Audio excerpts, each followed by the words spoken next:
बाजार के आखिरी घंटे का हर एक्शन, सटीक विश्लेषण, मुनाफे वाले आइडियाज। कीजिए कल की तैयारी आज हमारे साथ। देखिए CNBC आवाज मोतीलाल ओसवाल स्टूडियो से लाइव।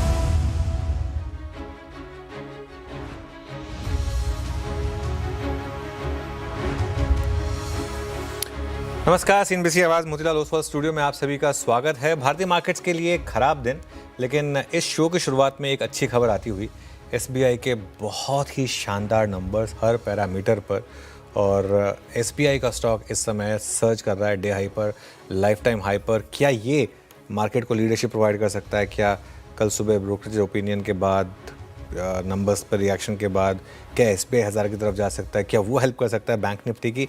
ये बड़ा सवाल होगा। लेकिन दूसरी तरफ ऑटोज़ वगैरह हैं जहाँ पर काफ़ी दिक्कत है। आप कुछ देर में इन सब पर डिस्कशन करेंगे। श्रेया और वीरू भी मेरे साथ हैं। आप दोनों को गुड आफ्टरनून। और शो की शुरुआत करते हैं हेडलाइंस के साथ। निफ्टी की वीकली एक्सपायरी के दिन बाजार में दबाव, करीब 100 पॉइंट फिसल कर निफ्टी 25,700 के नीचे आया। बैंक निफ्टी में भी हल्की कमजोरी। मिड कैप और स्मॉल कैप भी आज नहीं दे रहे हैं साथ। अनुमान से अच्छे रहे SBI की दूसरी तिमाही के नतीजे। मुनाफा करीब 10% बढ़कर 20,160 करोड़ रुपए। बैंक के प्रॉफिट्स में यस बैंक में हिस्सा बिक्री से हुई करीब 4593 करोड़ रुपए की एकमुश्त आय शामिल। वहीं ब्याज से कमाई करीब 3% बढ़ी। साथ ही नेट इंटरेस्ट मार्जिन स्लिपेज का आंकड़ा उम्मीद से काफी बेहतर। M&M का दूसरी तिमाही में मुनाफा करीब 18% उछला। आय में भी 21% का उछाल। हालांकि मार्जिन रहे फ्लैट। नतीजों के बाद शेयर 1.5% ऊपर। आज के बिग स्टॉक्स और 4 यूपीटी शेयरों में खरीदारी। अच्छी नतीजों से भारतीय एयरटेल में मजबूती कायम। शेयर करीब 1.5% चढ़कर निफ्टी के टॉप गेनर्स में हुआ शुमार। साथ ही दमदार नतीजों से 13% दौड़ा हिताची एनर्जी। वहीं इंडस टावर्स करीब 3% चला। उधर 4 यूपीटी शेयर L&T फाइनेंस में भी तेजी कायम। Metals, capital goods, capital market, defence और IT शेयरों में आज बिकवाली का दबाव। 1% ज़्यादा पिछले चारों इंडेक्स। साथ ही ऑटो और फार्मा में भी दबाव।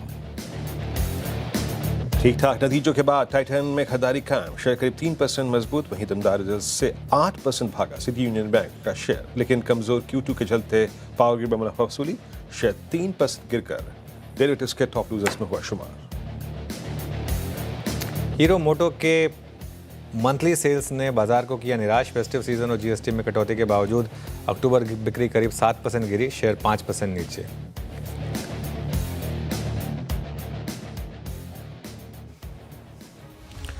ओके, चलिए फिर शुरुआत करते हैं शो की। और ख़राब दिन मार्केट के लिए। हालांकि निफ्टी अभी भी 20 डेमा के ऊपर ही है, लेकिन और कल के लो के भी ऊपर ही हैं हम। लेकिन फैक्ट यही है कि हम बार बार इसको टेस्ट कर रहे हैं 20 डेमा को। और आज तो एक और इंटरेस्टिंग चीज़ हुई। आज तो मिड कैप और स्मॉल कैप भी गिरे हैं। पिछले 3-4 दिन लगातार ये बात हुई थी कि एटलीस्ट चलिए मिड कैप और स्मॉल कैप तो ठीक ठाक चल रहे हैं, लेकिन आज तो मार्केट ब्रेड भी ख़राब है आपकी। अगर आप मार्केट ब्रेड देखेंगे आज, तो पूरे दिन मार्केट ब्रेड जो है वो ख़राब रही है। शुरू में ही बस वो ओवरटेक हो गया था और वो गैप बढ़ ही रहा है। इनफैक्ट अभी भी जब हम बात कर रहे हैं, गैप बढ़ा ही है और ऑलमोस्ट 1:2। इनफैक्ट एग्जैक्ट 1:2 का इस समय आपको एडवांस डिक्लाइन दिखाई देगा। आज जो एक चीज़ ख़राब हुई वो था हीरो मोटोकॉर्प की सेल्स। जो अक्टूबर की सेल्स थी, टेक्निकली जो first full month GST cut के बाद का था, उसमें जो डेंट पड़ा उसने सेंटिमेंट ख़राब किया पूरा का पूरा ऑटो सेक्टर। SBI के नंबर्स शानदार हैं, जैसा कि हम कह भी रहे हैं। इंटरनल्स भी काफ़ी शानदार हैं। अब देखते हैं कि प्रेस कॉन्फ्रेंस के बाद क्या निकलता है। ये SBI ऐसा स्टॉक है जो भले ही पोजीशनिंग उसकी स्ट्रांग रही हो, लेकिन उसके बावजूद अगर नंबर्स अच्छे हों तो स्ट्रीट रिवॉर्ड करती है। लेकिन खैर anyway, let's wait and watch. अभी के लिए यहाँ पर मोमेंटम SBI में तो अच्छा बना हुआ है, लेकिन देखते हैं आखिरी का 1.5 घंटा हमारे लिए श्रेया वीरू क्या लेकर आएगा। बिल्कुल, आखिरी का 1.5 घंटा कैसे होता है वो देखने वाली बात होगी। लेकिन SBI के नतीजे ठीक रहे, इसलिए फिलहाल अभी आपको थोड़ा वो निचले स्रोत से अच्छी रिकवरी के साथ कामकाज करता हुआ नजर आएगा। ब्रॉडर मार्केट खराब आपने मेंशन किया, ब्रेथ खराब। सेक्टर स्पेसिफिक बात करें, IT मेटल में सबसे ज़्यादा बिकवाली मात्र कंज्यूमर ड्यूरेबल्स दिखेगा आपको, जो इन ग्रीन ट्रेड कर रहा है फिलहाल। लेकिन बड़ा सवाल ये कि अब क्या मार्केट में नेगेटिविटी नजर आ रही है आपको? इंडाइसिस से दूरी बना के रखना चाहिए, स्टॉक स्पेसिफिक अप्रोच होना चाहिए मार्केट में, कमाई के मौके कैसे ढूंढे? पता है क्या इंटरेस्टिंग चीज़ है, निफ्टी 112 पॉइंट नीचे है, लेकिन पुट बायर्स ने पैसा नहीं बनाया होगा आज भी। आज मार्केट में अगर आप देखें तो खासतौर से अगर थोड़ी भी दूर की आपने पुट ली होगी तो कोई बहुत पैसा नहीं बना होगा। वो भी कोलैप्स हुए हैं प्रीमियम सारे के सारे। टफ मार्केट है ये श्रेया, ये इतनी आसानी से आपको पैसा बनाने नहीं देगा। और मैं सच बताऊं तो मेरी गट फीलिंग अभी भी यही है कि ये एक बड़ी रैली से पहले थोड़े से वीक हैंड्स को बाहर निकालने वाली मार्केट है। अभी भी मार्केट का जो बड़ा ब्रेकआउट था वो इंटैक्ट है, देखते हैं। लेकिन 25,600 के नीचे बंद हुए तो थोड़ा सा नियर टर्म का ट्रेंड खराब हो जाएगा। लेकिन इशू पता है क्या है, मामला है सारा का सारा स्टॉक्स का। अभी भी अगर आप इंडिविजुअल स्टॉक्स में, और आपको 2-3 स्टॉक्स चाहिए, ऐसा नहीं है कि आपको हर चीज़ पकड़नी है, हर ट्रेड आपको ग्रिप में लेना है। फॉर एग्जांपल आज सुबह हमने हिटाची की बात की थी, वो 5% 6% ऊपर खुलने के बाद भी उसमें और मोमेंटम आया, और देखिए अब 13.5% ऊपर है, ऑलमोस्ट 15% F&O का स्टॉक भागा है। तो ऐसा नहीं कि स्टॉक्स रिएक्ट नहीं कर रहे हैं पॉजिटिव साइड पर, पॉजिटिव साइड पर भी रिएक्ट कर रहे हैं, काफ़ी रिएक्ट कर रहे हैं। बहुत सिलेक्टिव होने की ज़रूरत है आपको इस मार्केट में। अंधाधुंध कुछ भी ले लेंगे तो पैसा नहीं बनेगा, लेकिन अगर अच्छा स्टॉक सिलेक्शन करेंगे और होल्ड करेंगे तो मार्केट में पैसा बन रहा है इस समय। 25,600 से 25,650 के बीच एक रेजिस्टेंस है निफ्टी के लिए, और सपोर्ट है 25,650, रेजिस्टेंस करीब 25,750 से 25,800 पर है। बैंक निफ्टी की जहाँ तक बात है, यहाँ 57,500 57,700 पर सपोर्ट है, और 58,200 से 58,400 पर एक रेजिस्टेंस है।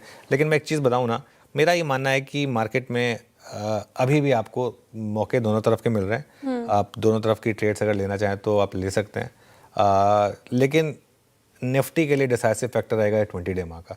एक टेस्ट तो सक्सेसफुल हुआ, अब दूसरा टेस्ट, आज जिस तरीके से मार्केट अब वापस नीचे आ रहा है, कल होता करीब 25,632 के करीब आते हैं इनका, उसके नीचे अगर आप सेटल हुए तो हो सकता है कि थोड़ा सा स्टॉप लॉसेस ट्रिगर हो जाए, तो वो एक रिस्क रहेगा मार्केट के लिए। लेकिन नंबर्स का जो सीज़न रहा है ना, वो अच्छा रहा है काफ़ी। आज आप M&M के नंबर्स देख लीजिए, SBI के नंबर्स देख लीजिए, नंबर से कोई कंप्लेन नहीं है। तो उससे पहले आपने जितने नंबर्स देखे उसमें किसी में कोई कंप्लेन नहीं है। Let's wait and watch. Veeru के पास चलते हैं स्टॉक स्पेसिफिक एक्शन के लिए। Veeru, good afternoon. Good afternoon Anuj. Stock specific action Anuj, आज थोड़ा सा अगर आप देखें तो जहाँ पे अभी भी प्राइस फर्म है, हालांकि याद रखिएगा डे हाई नहीं है। अभी भी अगर आप देखें तो भारतीय एयरटेल के स्टैट्स स्ट्रॉन्ग है, 1.5% ये स्टॉक ऊपर आज अपने करियर हाई पे ट्रेड करता हुआ। लेकिन देखिए अभी मेरे पास ये इसके स्टैट्स स्ट्रॉन्ग है, लेकिन ये डे हाई पर नहीं है। बट आज एक गैप अप ओपनिंग हुई थी नंबर्स के बाद, अभी भी स्टॉक 2100 पे स्ट्रॉन्ग पुट राइटिंग है। तो जो मजबूत स्ट्रक्चर है बाजार के उसमें से एक भारतीय एयरटेल है। इन लेवल्स पे भी स्टैट्स बहुत स्ट्रॉन्ग। कुछ ऐसा ही रुझान मिड कैप बैंकिंग में AU स्मॉल फाइनेंस बैंक, नजर रखिएगा इस स्टॉक पे। बहुत ही वाइल्ड मूव के बाद कूलिंग ऑफ हुई, 10 डेमा से एक रिवर्सल लिया इसने और आज डी हाई पे ट्रेड करता हुआ। इसमें हमेशा यही होता है, एक छोटी सी कूलिंग ऑफ के बाद एक स्ट्रॉन्ग बाइंग होती है। दैट इज आप प्लीज OI रखिएगा स्क्रीन पे, strong buying AU small finance bank. तो भारतीय थोड़ा रिट्रेस हुआ but still good, AU small finance bank. और एक है फार्मा में, देखिए ये है AU स्मॉल फाइनेंस बैंक का OI, और फार्मा में एक बार लेके आइएगा लॉरस लैब। आज 895 नया हाई लगाया इस दौर का, और 10 डेमा पे परसों कूलिंग ऑफ हुई थी, कल कूलिंग ऑफ हुई थी, वहां से बाइंग इमर्ज हुई, और ऑलमोस्ट जो इंप्रेशन इसके 1000 के कॉलेक्टर्स दिखा रहे हैं वो इंडिकेट करता है कि मोमेंटम इसमें परसिस्ट करेगा। स्ट्रॉन्ग मूव इसमें। मेरा झुकाव थोड़ा सा AU स्मॉल फाइनेंस बैंक और लॉरस लैब पे है, हालांकि भारतीय भी स्ट्रॉन्ग है लेकिन थोड़ा सा रिट्रेस हुआ है। अनुज, बाजार की इस ये हल्का सा जो रिट्रेसमेंट आया या फिर जो FIs की शॉर्टिंग हुई, इसका कारण क्या समझते हैं? क्या बाजार एक सेंस बात ये कर रहा था कि पॉसिबली नवंबर के शुरू में हमें ट्रेड डील को लेकर कोई ना कोई सकारात्मक खबर मिल जाएगी? क्या वो थोड़ा सा डिसअपॉइंटमेंट बाजार पचाने की कोशिश कर रहा है? एग्जैक्टली ये पिछले 3-4 दिन में जो रिट्रेसमेंट आया, बाजार का थोड़ा टोन सॉफ्ट हुआ, उसके पीछे कारण क्या समझते हैं? Reasonable reason? देखिए, कहना तो बहुत टफ होगा कि क्या हुआ, लेकिन एक रीजनेबल गेस ये हो सकता है कि एक बहुत बड़ी रैली अक्टूबर के बाद नवंबर में 2-3 मार्केट के लिए मेक और ब्रेक इवेंट है। एक तो बिहार इलेक्शन जिसके अगले हफ्ते रिजल्ट आएंगे, आई थिंक वो काफ़ी क्रूशल है। और दूसरा आई थिंक कहीं ना कहीं बाजार को शायद एक रिस्क लगा है कि ट्रेड डील अब तक क्यों नहीं साइन हुई, जो इतने सारे इंडिकेशंस आ गए थे उस पर अब तक कुछ पॉजिटिव हुआ क्यों नहीं। और ये भी हो सकता है ना वीरू, एक देखिए FIs ने एक व्यू लिया हो कि एक बहुत बड़ी रैली के बाद एक नियर टर्म का टॉप बना और उसको वो शॉर्ट करके भुनाना चाहते हो, ये भी पॉसिबिलिटी है। देखिए तो हमको बाद में पता चलेगा कि एग्जैक्ट रीज़न क्या था, लेकिन मुझे नहीं लगता कि ये मार्केट अब आपको वो बड़ी वाली डिक्लाइन देने वाला है। ये ठीक है, एक रैली की जो पेस थी अक्टूबर में बहुत फास्ट थी, उस वजह से हो सकता है कि नवंबर में आपको डिक्लाइन भी थोड़ी फास्ट लग रही हो, लेकिन अब तक मार्केट ऐसा कुछ बहुत ज़्यादा गिरा नहीं है। 26,200 इंटरडे में हम गए थे, 26,200 तक, क्लोजिंग में हम 26,050 26,060 तक गए थे। 400-500 पॉइंट गिरे हैं हम कुल मिलाकर। 26,104 का इंटरडे हाई था और 26,054 के करीब का क्लोज था, तो कोई टेक्निकली बहुत ज़्यादा नहीं गिरे 1300 पॉइंट की रैली के बाद। और टेक्सचर अभी भी पॉजिटिव ही है मार्केट का। लेकिन हाँ, जरूर ये बात सही है कि एफआई की जो शॉर्टिंग है वो थोड़ा सा अब डरा तो रही है। चलिए अब श्रेया के पास चलते हैं। श्रेया, बताइए, आगे बढ़ते हैं कार्यक्रम में। जी, आगे बढ़ते हैं और ट्रेंडिंग स्टॉक्स और कार्यक्रम का क्रम समझेंगे। लेकिन मेरा एक सवाल जो आप जिक्र भी कर रहे थे अपने कमेंट्री में, एसबीआई के नतीजे अच्छे लगे हैं और वो स्टॉक्स के एक्शन पे दिख भी रहा है, लेकिन सवाल ये कि पीएसयू बैंक्स पिछले कुछ सत्रों से अच्छा कर रहे थे, क्या एसबीआई के नतीजे अब उसको और गति देंगे? क्या और इजाफा देखने को मिल सकता है? साथ ही बैंक निफ्टी को क्या रिवाइव करेगा अब एसबीआई के नतीजे? देखिए, सबसे स्ट्रॉन्ग स्टॉक्स में से एक है एसबीआई, और अगर आप इसका चार्ट देखेंगे, एक मल्टी ईयर ब्रेकआउट स्टॉक ने दिखाया और इसने लीड भी किया ऑब्वियसली पीएसयू बैंक निफ्टी को भी। मेरे ख्याल से अभी कुछ देर में प्रेस कॉन्फ्रेंस शुरू हो जाएगी तो कयास ज़्यादा नहीं लगाएंगे, लेकिन मुझे नंबर देखकर ऐसा कुछ नहीं लगा जिससे कोई नेगेटिव हो। और ये तो आज मार्केट इतना ख़राब है, इस वजह से अगर आज मार्केट अच्छा होता तो मेरे ख्याल से आज आप 970-980 का रेट देख चुके होते एसबीआई के केस में। और मुझे लग रहा है कि कल आप ब्रोकरेजेस के टारगेट्स देखेंगे, सारे टारगेट 1000 से ऊपर होंगे। मुझे इस नंबर में कुछ नेगेटिव दिखा नहीं। नेट इंटरेस्ट मार्जिन में हम कॉन्ट्रैक्शन एक्सपेंड कर रहे थे, इन्होंने एक्सपेंड किए हैं नेट इंटरेस्ट मार्जिन। स्लिपेज जो था वो करीब करीब 1,500 करोड़ रुपए कम आया है जो मार्केट एक्सपेक्ट कर रहा था उसके मुकाबले। तो I think on all parameters काफ़ी अच्छे नंबर्स हैं। अच्छा, हमारे अंदर साथ क्या होता है ना, हमारे साथ एक रीसेंसी बायस होता है।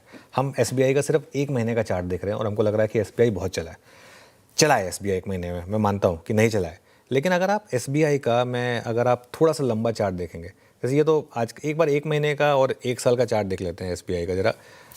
2 साल के चार्ट में दिक्कत आएगी, 2 साल में तो खैर चला है, 2 साल में तो स्टॉक बहुत चला है। 1 साल का चार्ट रखिए, हाँ ये देखिए 12 महीने का चार्ट है। ऐसा कुछ ये नहीं कि बहुत ज़्यादा तोड़फोड़ रिटर्न इसने आपको दे दिया, तो ठीक है। वैल्यूएशन में अभी भी मुझे लग रहा है कि काफ़ी कंफर्ट है, तो मुझे लग रहा है कि यहाँ से एसबीआई लीडरशिप पोजीशन में रह सकता है। और अगर यहाँ से एक स्टॉक मार्केट की रिकवरी को लीड कर सकता है तो शायद एसबीआई मार्केट की रिकवरी को लीड कर सकता है, नजरें रहेंगे एसबीआई पर। चलिए अब आगे बढ़ते हैं और क्योंकि स्टॉक्स हम डिस्कस कर रहे हैं, कौन कौन से स्टॉक्स आज सबसे ज़्यादा चले हैं मार्केट में, सबसे पहले नज़र उस पर। मार्केट खराब, इसके बावजूद कहाँ तेज़ी बनती हुई नजर आई, पहले इस पर नज़र डालते हैं। रिजल्ट इम्पैक्ट देखिए, टाइटन 2% से ज़्यादा चढ़ के आज के सत्र में रिजल्ट अच्छे लगे। स्ट्रीट ने रिवॉर्ड किया, भारतीय एयरटेल के भी नंबर शानदार और स्ट्रीट ने रिवॉर्ड किया 1.5% से ज़्यादा की तेज़ी। एचडीएफसी लाइफ शुरुआत से ही एचडीएफसी लाइफ, एसबीआई लाइफ जैसे काउंटर्स में तेज़ी बनती हुई नजर आई, तो 1% ये भी दौड़ गया। बजाज फाइनेंस में भी 1.5% के करीब खरीदारी होती हुई नजर आई। वायदा बाजार से हिताची एनर्जी 13% से ज़्यादा का दौड़ा। बिग स्टॉक्स में शुमार शानदार रैली इस पर्टिकुलर काउंटर में डाबर और एफएमसीजी पैक से चढ़ा है। डिलीवरी सुबह से ये तेज़ होता हुआ 2.5% की तेज़ी और मैक्स फाइनेंशियल में भी खरीदारी होती हुई नजर आई, खराब मूड माहौल में भी। लेकिन किसने ज़्यादा दबाव दिया है बाजार को? पार ग्रिड 3% से ज़्यादा टूटा। बजाज ऑटो, पूरा ऑटो स्पेस ही कमज़ोर है, 2% से ज़्यादा की गिरावट यहाँ पे। इटर्नल भी मुनाफा वसूली का शिकार हुआ, आज 3% के करीब गिरावट। और टाटा मोटर्स पैसेंजर व्हीकल करीब 2.5% से ज़्यादा की गिरावट यहाँ पे देखने को मिल रही है। इसके अलावा अगर आप देखें अगेन ऑटो स्पेस से देखिएगा, हीरो मोटोकॉर्प 4% से ज़्यादा की यहाँ पे गिरावट। ऑटो सेल्स नंबर्स जो आए वो अच्छे नहीं लगे।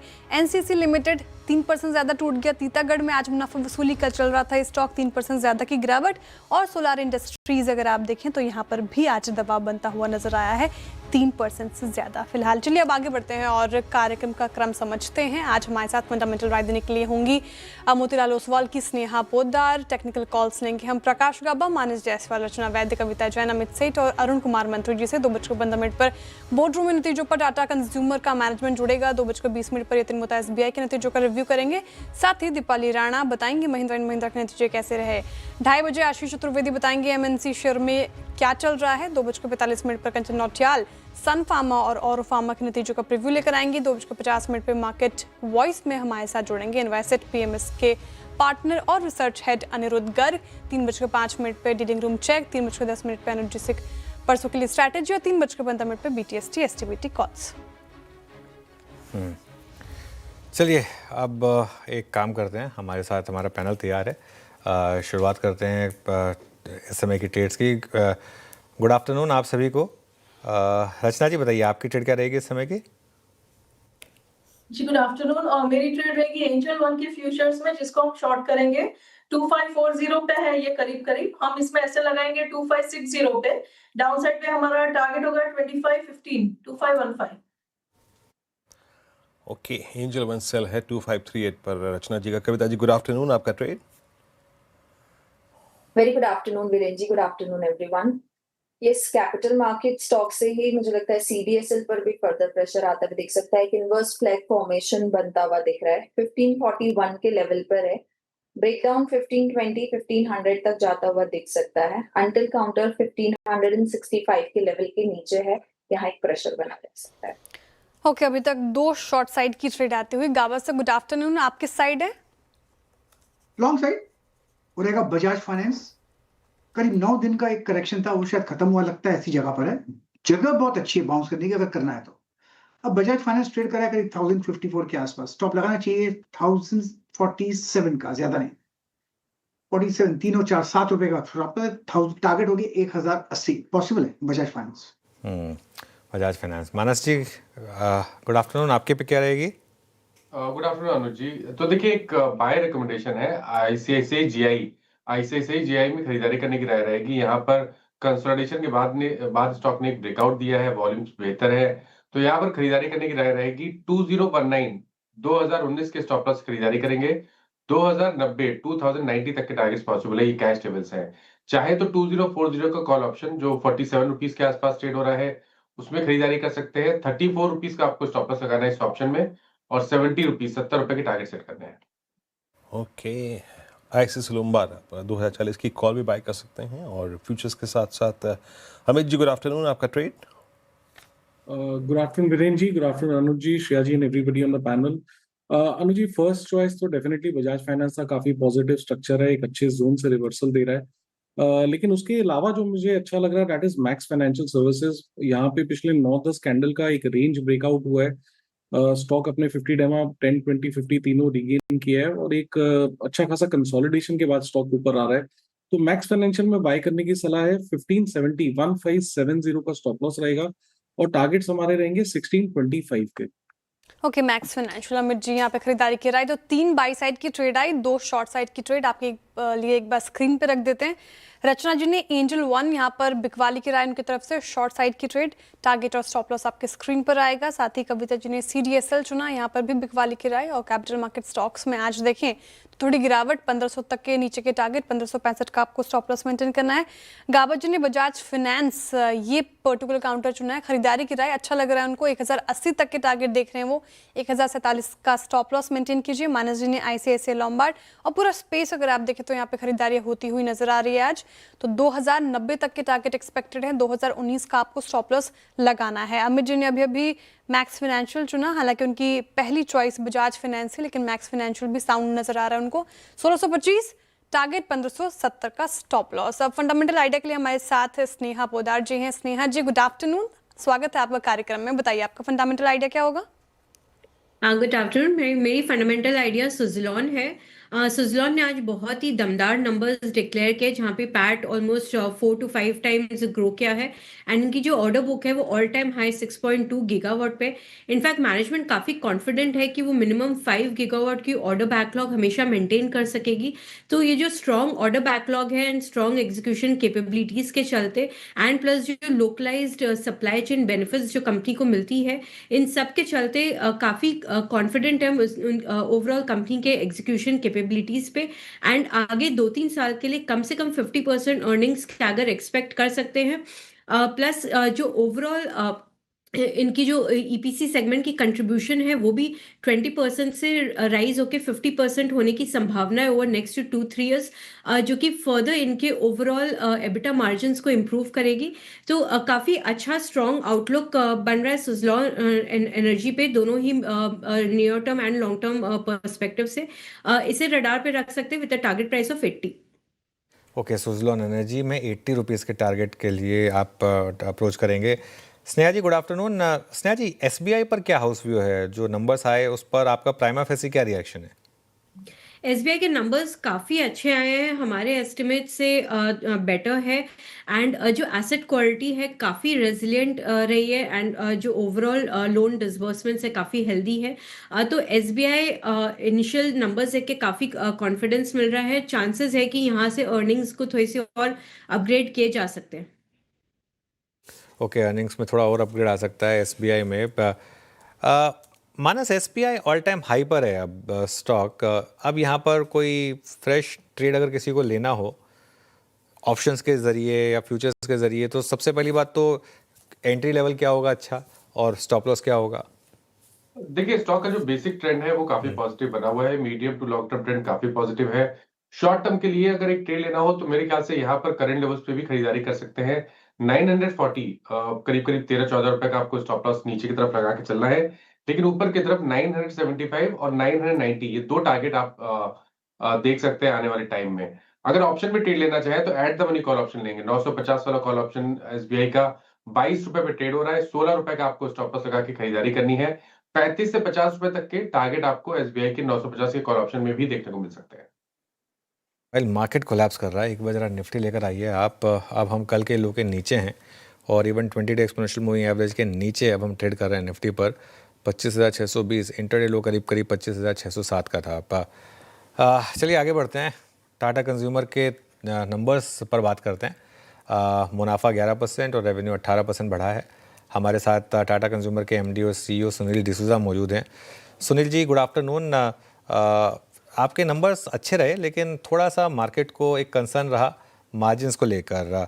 इसके बारे में अगर कुछ व्यू दे पाएँ कि आगे जाकर किस तरीके के मार्जिन्स रहेंगे? देखिए, जैसे आपने कहा, हमारे हिसाब से तो क्वार्टर काफी अच्छा था क्योंकि 18% टॉप लाइन और ग्रुप नेट प्रॉफिट 10% का रहा। मार्जिन्स में आई वुड से कोई सरप्राइज नहीं है क्योंकि पिछले साल में चाय के दाम कम से कम 30% बढ़े थे। We had not been able to take all the price increases, और हमने ये कहा था कि जो 30% बढ़ा है वो इस साल में कम से कम 20% नीचे आएगा, 10% फिर भी ऊपर रहेगा। सो जैसे जैसे हमने प्राइस इंक्रीज लिए और चाय के दाम इस साल के सीजन में कम आते गए, तब से मार्जिन इंप्रूवमेंट होता जा रहा है। So India business broadly track पे आ चुका है। लेकिन इस साल इस क्वार्टर में जो प्रेशर आया है वो प्राइमरली यूएस कॉफी को लेके है, जहां पर एक तो कॉफी के दाम काफी बढ़े हैं पिछले 2-3 साल में। उसके हिसाब से प्राइस इंक्रीज नहीं लिया है इंडस्ट्री ने, और दूसरा ये ब्राजील का जो 50% टैरिफ है जो 3 महीने पहले आया था, उसका दूसरा इफेक्ट हुआ है। तो अगर मैं उसको जोड़ूं, 110 बिप्स रफली उसका इम्पैक्ट था, तो उसको जोड़ूं इसमें, तो वी आर रफली in the 15% EBITDA margin ball park, जो कि हमने बोला है कि by the end of this year we will reach there. So directionally margins are in the right trajectory. Volume growth हर बिजनेस की रही है, and apart from the US coffee बाकी सबके मार्जिन्स स्ट्रॉन्ग विकेट पर हैं, यहाँ से इंप्रूव होंगे। सुनील जी, एक कंसर्न जो मार्केट को टाटा कंज्यूमर को लेकर अब रही है, हालांकि उसके डिनायल्स हमेशा आते रहे हैं, वो स्टारबक्स बिजनेस को लेकर है। अब जब कल आप देखें, कल चाइना के भी जो अपडेट आए उसमें भी वो अपना जो मेजॉरिटी स्टेक है वो वहाँ पर बेच रहे हैं। हालांकि वो ब्रांड कंटिन्यू करेगा और वो माइनॉरिटी स्टेक रखेंगे। कहीं ना कहीं एक ये रिस्क है क्या कि स्टारबक्स को चाइना और इंडिया मार्केट में वो प्रॉफिट नहीं मिला जो बाकी मार्केट्स में उनको मिलता है, और इसके लिए कहीं ना कहीं एक रीथिंक है उनकी तरफ से इंडिया मार्केट को लेकर भी? देखिए, इंडिया मार्केट जो है, I mean India is primarily a tea drinking country. लोग चाय पीते हैं, coffee is a newer trend I would say. तो हमारे we are playing both for out of home as well as in home consumption. Tata Coffee brand है हमारा इन home consumption के लिए, और आउटडोर में हम आउट ऑफ होम में Starbucks is the business. Now Starbucks overall India में क्यूएसआर बिजनेसेस जो हैं, आप कोई भी फास्ट फूड चेन देखो जो लिस्टेड है, पिछले I would say about 4-5 quarter से प्रेशर चल रहा है। सेम स्टोर सेल्स ग्रोथ पे प्रेशर है, मार्जिन पे प्रेशर है, टॉप लाइन पे प्रेशर है। लेकिन पिछले क्वार्टर में, that is the recently announced results में, we had positive same store sales growth, 8% top line growth रहा, EBITDA has grown far faster than top line growth. EBIT positive, EBITDA positive. We remain bullish on Starbucks. और जो आप China, US, India की बात करते हो, तो China में the number of stores are I think 7,000-8,000 if I'm not mistaken. India में we're just reaching about not yet touched 500 stores. So हम तो चाइना से काफी दूर हैं, and I do think कि coffee out of home consumption has a long way to go. Sunil ji, सबसे पहले तो एक बात कहूंगा कि चाय के लिए जो आपके विचार थे वो सुन के मुझे बहुत खुशी हुई, है ना। अच्छा, अब आता हूँ नंबर्स पे। एक दो चीज़ें पे, ये टाटा संपन्न ने नंबर बहुत स्ट्रॉन्ग दिए इस क्वार्टर में। I mean almost delivering N impressive growth of 40%। आप रेडी टू ड्रिंक सेगमेंट में जाइए, वहाँ पे आपका 31% वॉल्यूम इंक्रीज हुआ है और वॉल्यूम 25 पर इंक्रीज हुए हैं। क्या ये ग्रोथ, मतलब specially ready to drink market में अगर मैं देखूं, आई मीन इस बार मानसून बहुत अच्छा था, शायद फेवरेबल कंडीशन थी भी नहीं इस सेगमेंट के लिए, बट स्टिल ये ग्रोथ, क्या ये अगले 2 क्वार्टर में भी ये सेम ग्रोथ आप रजिस्टर कर पाएंगे? देखिए, हमने जो स्ट्रेटेजी रखी है, हम रेडी टू ड्रिंक हम लोग 3 पिलर पे खेल रहे हैं। एक तो पानी है, right from Himalayan water which sells at 90-100 rupees down to Tata Copper 500 ml bottle अभी GST के बाद 9 रुपए की है। उसके बाद सेकंड लेग्स है हमारे कप्स, जो 10 रुपए के प्रोडक्ट हैं, इसमें वेरियस डिफरेंट ड्रिंक्स हैं। और थर्ड है चाय और coffee, kombucha tea, we are going to launch green tea, black tea and ready to drink coffee in various formats. So on the ready to drink business, हम लोग quite clear हैं कहाँ पर हम खेलना चाहेंगे। Geographically, I would say we are about 40%, 45% of the country so far. India overall per capita consumption of ready to drink beverages is quite low. तो उस हिसाब से as long as you offer value for money, as long as you offer good quality products, and as long as you make it available where the consumer is, we don't see a risk in growing 30% for the foreseeable future. Okay, Sunil ji, good afternoon. Shreya बात कर रही हूँ। Beverages की बातें कर ली हमने, अब खाने की बात कर लेते हैं। दाल, टाटा संपन्न, यहाँ पे ब्रांडेड बिजनेस आपका कैसा परफॉर्म कर रहा है और आने वाले क्वार्टर्स में कैसा प्रदर्शन आप उम्मीद लगा के चल रहे हैं यहाँ पे? कि टाटा संपन्न, अगर आप रिवाइंड करेंगे 2020 में जब ये मैंने बिजनेस शुरू किया था तो करीब 200 करोड़ का था। अभी it will be close to run rate of about 1100-1200 crore. So significant growth रही है। We have guided the market कि Tata Sampann will grow 30% consistently for a long time. In fact हमारे सब ग्रोथ बिजनेसेस जो हैं, ready to drink, Soulful, Capital Foods, Organic India and Sampann, हमने ये कहा है कि this will form 30% of our portfolio and will continue to grow at 30%। पिछले क्वार्टर में they were 32% of the portfolio and grow at 27%। So ball park numbers we have delivered and we remain confident of delivering आगे जाके भी। बहुत शुक्रिया सुनील जी, अच्छा लगा आपसे बात करके as always. Thanks a lot और ऑल द बेस्ट आपको आगे आने वाले कुछ क्वार्टर्स के लिए। टाटा कंज्यूमर स्टॉक में प्रेशर है। निफ्टी ने मीनवाइल इंटरडे में 25,600 भी तोड़ा और 25,592 तक गया, वहाँ से अब थोड़ी रिकवरी है। तो लेट्स होप एंड प्रे, देखते हैं कि 25,600 बचेगा या नहीं बचेगा। एक क्विक भी लेते हैं टाटा कंज्यूमर पर, फिर आज के 2 बड़े नंबर्स पर बात करेंगे। स्नेहा जी, टाटा कंज्यूमर क्या व्यू रहेगा आपका मोतीलाल ओसवाल में? टाटा कंज्यूमर पे पॉजिटिव व्यू है। जो मैनेजमेंट ने जो कॉफ़ी प्राइसेस को लेके कंसर्न बताया, तो कॉफ़ी प्राइसेस के कारण डेफिनेटली मार्जिन्स इंटरनेशनल बिजनेस में इम्पैक्ट किए हैं, बट आगे आने वाले समय में ये कॉफ़ी कॉस्ट से नॉर्मलाइज हो जाएंगे एंड प्लस जो प्राइस हाइक्स जो थोड़ी बहुत कंपनी ने ली है उनके भी बेनिफिट्स हमें दिखाई देंगे। तो ओवरऑल नेक्स्ट 1 to 2 क्वार्टर्स में मार्जिन रिकवरी दिखना चाहिए। प्लस इंडियन बिजनेस काफ़ी अच्छा कर रहा है एंड टी प्राइसेस के सॉफ्टनिंग से ओवरऑल मार्जिन्स को अच्छा सपोर्ट मिलेगा।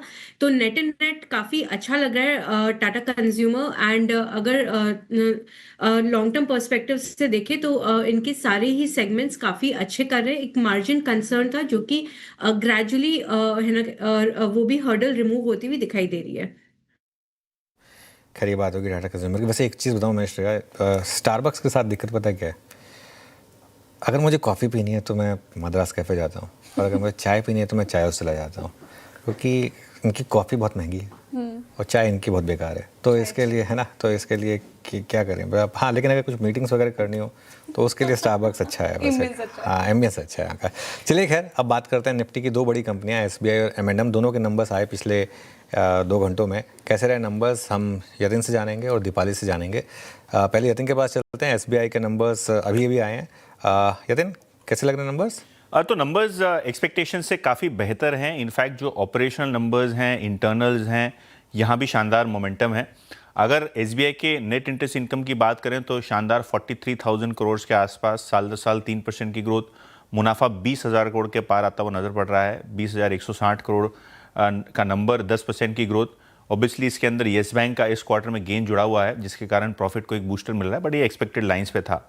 एसेट क्वालिटी देखिए आपके स्क्रीन पे, ग्रॉस एनपीएज आपके 10 बेसिस पॉइंट्स बेहतर हुए हैं, 1.73% के आसपास, और नेट एनपीएज भी आपको 5 बेसिस पॉइंट्स इंप्रूव होते हुए नजर पड़ने। तो कोई कंप्लेंट नहीं है रिजल्ट में। इनफैक्ट अगर हम स्लिपेजेस की बात करें तो जो फ्रेश स्लिपेज हैं क्वार्टर में, ये आपको 5,000 करोड़ के नीचे नंबर आते हुए नजर पड़ रहे हैं। इनफैक्ट अगर हम ग्रॉस स्लिपेज की बात करें तो 5,000 करोड़ के आसपास आए हैं, जो पिछले क्वार्टर लगभग 8,400 करोड़ के आसपास थे। इसके अंदर एग्री स्लिपेजेस काफ़ी ज़्यादा थे, तो ऑब्वियसली सीक्वेंशियली नंबर्स में सुधार एक्सपेक्टेड था और उसी तर्ज पे आपको ये नंबर आता हुआ नजर पड़ रहा है। अच्छा, एनआईएम्स ने सरप्राइज किया है, क्योंकि जो डोमेस्टिक एनआईएम है यहाँ आपने 6 से 7 बेसिस पॉइंट्स की वृद्धि देखी है। एक्सपेक्टेशन था कि ये फ्लैट टू नेगेटिव रहेगा। तो नेट इंटरेस्ट इनकम और नेट इंटरेस्ट मार्जिन फ्रंट पे दोनों ही जगह पे काफ़ी अच्छी तरीके से मोमेंटम।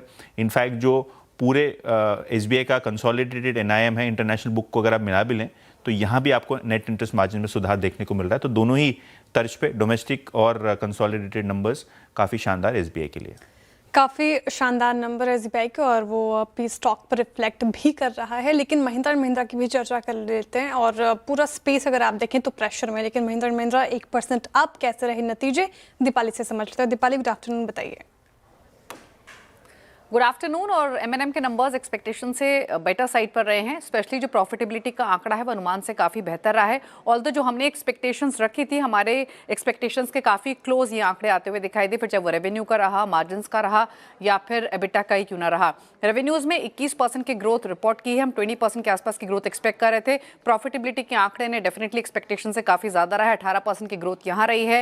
एबिटा में भी 23% की ग्रोथ कंपनी ने रिपोर्ट की है। और मार्जिन्स हम 14.3% के आसपास एक्सपेक्ट कर रहे थे और 14.5% के आसपास मार्जिन्स आते हुए दिखाई दिए हैं। दरअसल इनकी जो ओवरऑल ऑपरेशनल परफॉर्मेंस रही है वो काफ़ी हेल्दी रही है। इनफैक्ट जो एवरेज सेलिंग प्राइस रहा ट्रैक्टर सेगमेंट में, ऑटो सेगमेंट में, वो भी एक्सपेक्टेशन से बेटर साइड पर आते हुए दिखाई दिया है। इंपॉर्टेंट ये है कि कंपनी के इस समय प्रेस कॉन्फ्रेंस ऑन है और जो उनका आगे का आउटलुक नजर आ रहा है वो भी काफ़ी स्ट्रॉन्ग है, जिसमें क्लियरली उन्होंने कहा है कि ESUV सेगमेंट जो है वो स्ट्रॉन्ग परफॉर्म कर रहा है। 30,000 यूनिट्स वो अब तक बेच चुके हैं।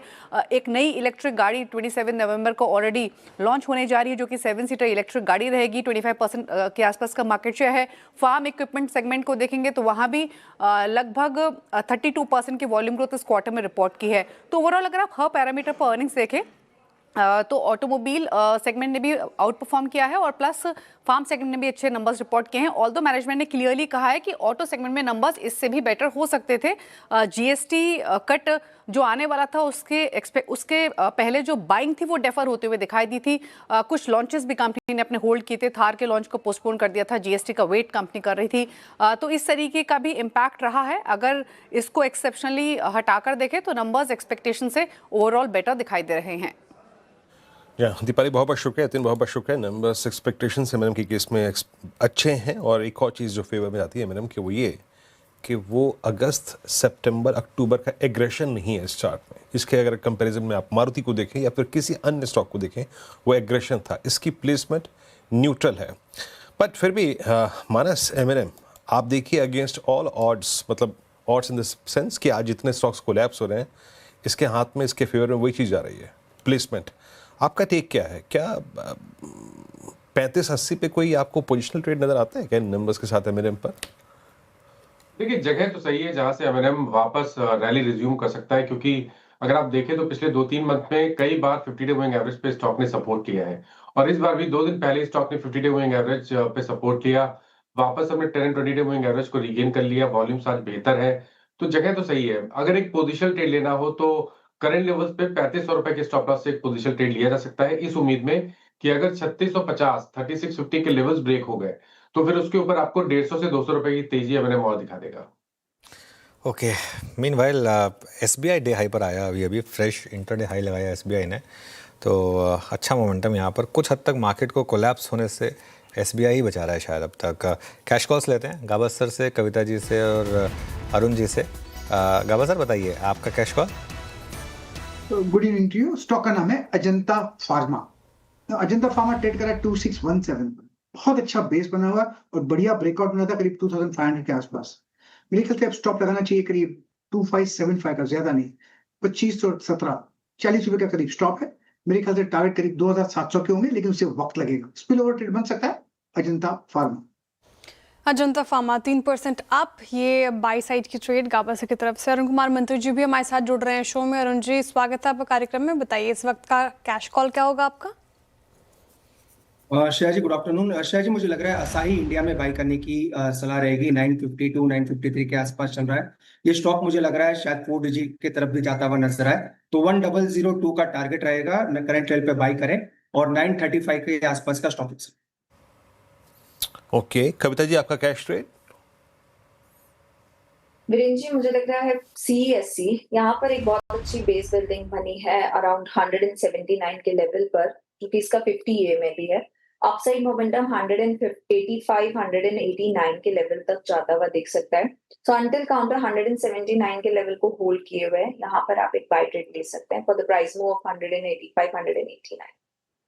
ओके, चलिए मार्केट काफ़ी वीक है, लेकिन कुछ ट्रिगर्स हैं मार्केट के पास। 6 नवंबर को MSCI इंडेक्स में बदलाव का ऐलान करेगा। क्या एक्सपेक्टेशन है मार्केट की, किन शेयरों में चेंजेस एक्सपेक्टेड हैं? वापस यतिन के पास चलते हैं, बताइए। तो MSCI के जो बदलाव आएंगे ये गुरुवार को मार्केट खुलने के पहले आपको समझते हुए नज़र पड़ेंगे। MSCI जो अपना इंडेक्स रिव्यू करता है, यहाँ बदलाव जो है वो भारतीय मार्केट्स के लिए काफ़ी इंपॉर्टेंट रहता है। 5-7 स्टॉक्स जो फोकस में रहेंगे, सबसे पहले इंक्लूजन वाले शेयर्स की बात करते हैं, जहाँ GE Vernova, transmission distribution, Fortis healthcare, Siemens energy और पेटीएम, ये सारे स्टॉक्स हैं जहाँ सबसे अधिक खरीदारी आपको आती हुई नज़र पड़ेगी और ये MSCI स्टैंडर्ड इंडेक्स के अंदर इंक्लूड होते हुए दिखाई देंगे। तो ऑब्वियसली अगर हम देखें तो फोर्टिस हेल्थकेयर, पेटीएम में शानदार मोमेंटम रहा है और दोनों ही काउंटर्स में 45 करोड़ रुपए से ज़्यादा का इनफ्लो आपको आता हुआ नजर पड़ेगा, यानी लगभग 3 से 4 हज़ार करोड़ रुपए की बाइंग यहाँ देखने को मिल सकती है। इसके अलावा 2 काउंटर्स जो शायद फ्लिप साइड पे आपको एक्सक्लूड होते हुए नजर पड़े, जिसके अंदर लीस्ट प्रोबेबल है एस्ट्रल, लेकिन लगभग तय है कि टाटा एलेक्सी MSCI इंडेक्स के बाहर जाता हुआ नजर पड़ेगा। बात करें टाटा एलेक्सी की तो एक $172 मिलियन के आसपास की सेलिंग एक्सपेक्टेड है और $150 मिलियन की सेलिंग अगर एस्ट्रल निकलता है तो यहाँ आउटफ्लो होते हुए नजर पड़ेंगे। ओके, तो ये है MSCI एग्जिट इंडेक्स में जो एग्जिट संभव है। यहाँ पर आपके स्क्रीन में एंट्री संभव है। आपके स्क्रीन पे फोर्टिस हेल्थकेयर और सीमेंस, पेटीएम, यूरोमिंडा। यतिन, बहुत बहुत शुक्रिया आपका। इसमें से कंसिडर करने वाले स्टॉक्स कौन कौन से हैं जो बड़े अच्छे ब्रेकआउट की कगार पे हैं? एक बार फोर्टिस लेके आइएगा, सीमेंस लेके आइए, पेटीएम, यूरोमिंडा का छोड़ देते हैं, यूरोमिंडा काफ़ी चल चुका था। बाकी अगर आप देखें तो एक पेटीएम बड़े अच्छे ब्रेकआउट की कगार पे था, वो ट्रांसलेट नहीं हो पाया बड़े ब्रेकआउट में, और फोर्टिस चल भी चुका है। बट अरुण जी, एक बार पेटीएम देखिएगा आपकी स्क्रीन पे। मतलब जब हम नवंबर में एंट्री कर रहे थे उस वक्त रोलोवर्स अच्छे थे, ब्रेकआउट की एक्सपेक्टेशन थी, 1300 के क्लस्टर को पार भी करना था इसको, बट वो फाइनली हो नहीं पाया। अब कूलिंग ऑफ हो चुकी है 20 डे तक। आपका टेक क्या है इस स्टॉक पे, या फिर आप मानते हैं कि ये जो डिस्ट्रीब्यूशन हुआ है वो एटलीस्ट अभी एक मीनिंगफुल करेक्शन की तरफ जा रहा है? व्यू क्या आपका इस स्टॉक पे? वीरू जी, वैसे स्टॉक का चार्ट काफी अच्छा है। 1240 1230 वहां तक मुझे लग रहा है शायद स्टॉक एक बार आ सकता है, तो करेक्शन पे बाई करना चाहिए। इसका रेजिस्टेंस 1320 के आसपास है, तो फिलहाल चार्ट स्ट्रक्चर मजबूत है, पर चूंकि एक बड़े एवरेज को आज स्टॉक ने तोड़ा है तो 20-30 रुपए गिरावट आ सकती है। तो 1230 के आसपास मिलता है तो उसको बाय करके चलना चाहिए। 1200 के आसपास स्टॉप लॉस लगाएं। स्ट्रक्चर मजबूत है, इसलिए शॉर्ट करने की सलाह नहीं है। नीचे मिलता है तो बाय करके चलना चाहिए।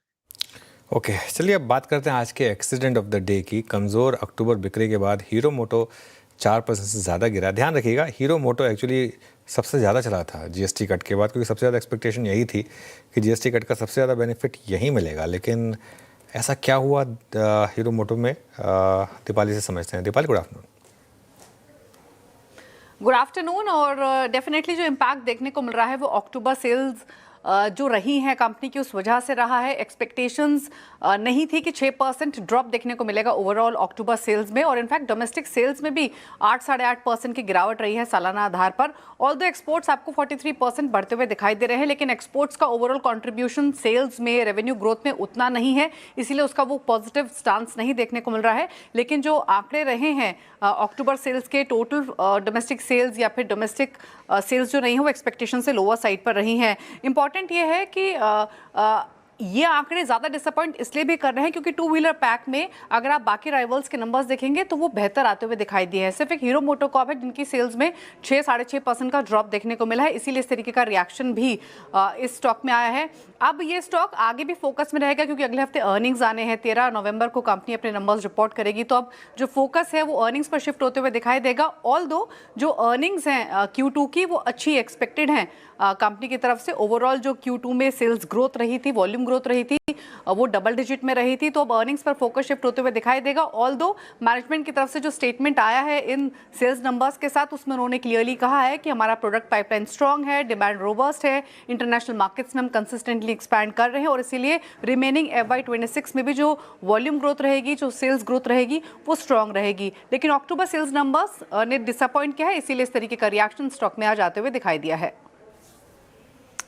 ओके, बहुत शुक्रिया दीपाली अपडेट के लिए। और हीरो मोटोकॉर्प आज देखिए आप काफ़ी इस पर डेंट पड़ा, एक्सीडेंट ऑफ द डे, डीजलों के आसपास कर रहा है कारोबार, 4% से ज़्यादा की गिरावट। और हम चर्चा भी कर रहे थे, आपने जिक्र किया था हीरो मोटोकॉर्प को लेकर कि अभी वाले जो नंबर हैं अभी थोड़ा हम बेनिफिट ऑफ डाउट दे सकते हैं, तो जिनके पास नहीं है क्या वो इस गिरावट में खरीदने का सोच सकते हैं? बेनिफिट ऑफ डाउट मैंने इसलिए कहा था क्योंकि रिटेल और होलसेल सेल्स में थोड़ा फ़र्क था। लेकिन श्रेया देखिए, अक्टूबर तो फर्स्ट मतलब फुल मंथ था जिसमें GST कट था, तो वो डिस्क्रिपेंसी होनी नहीं चाहिए थी।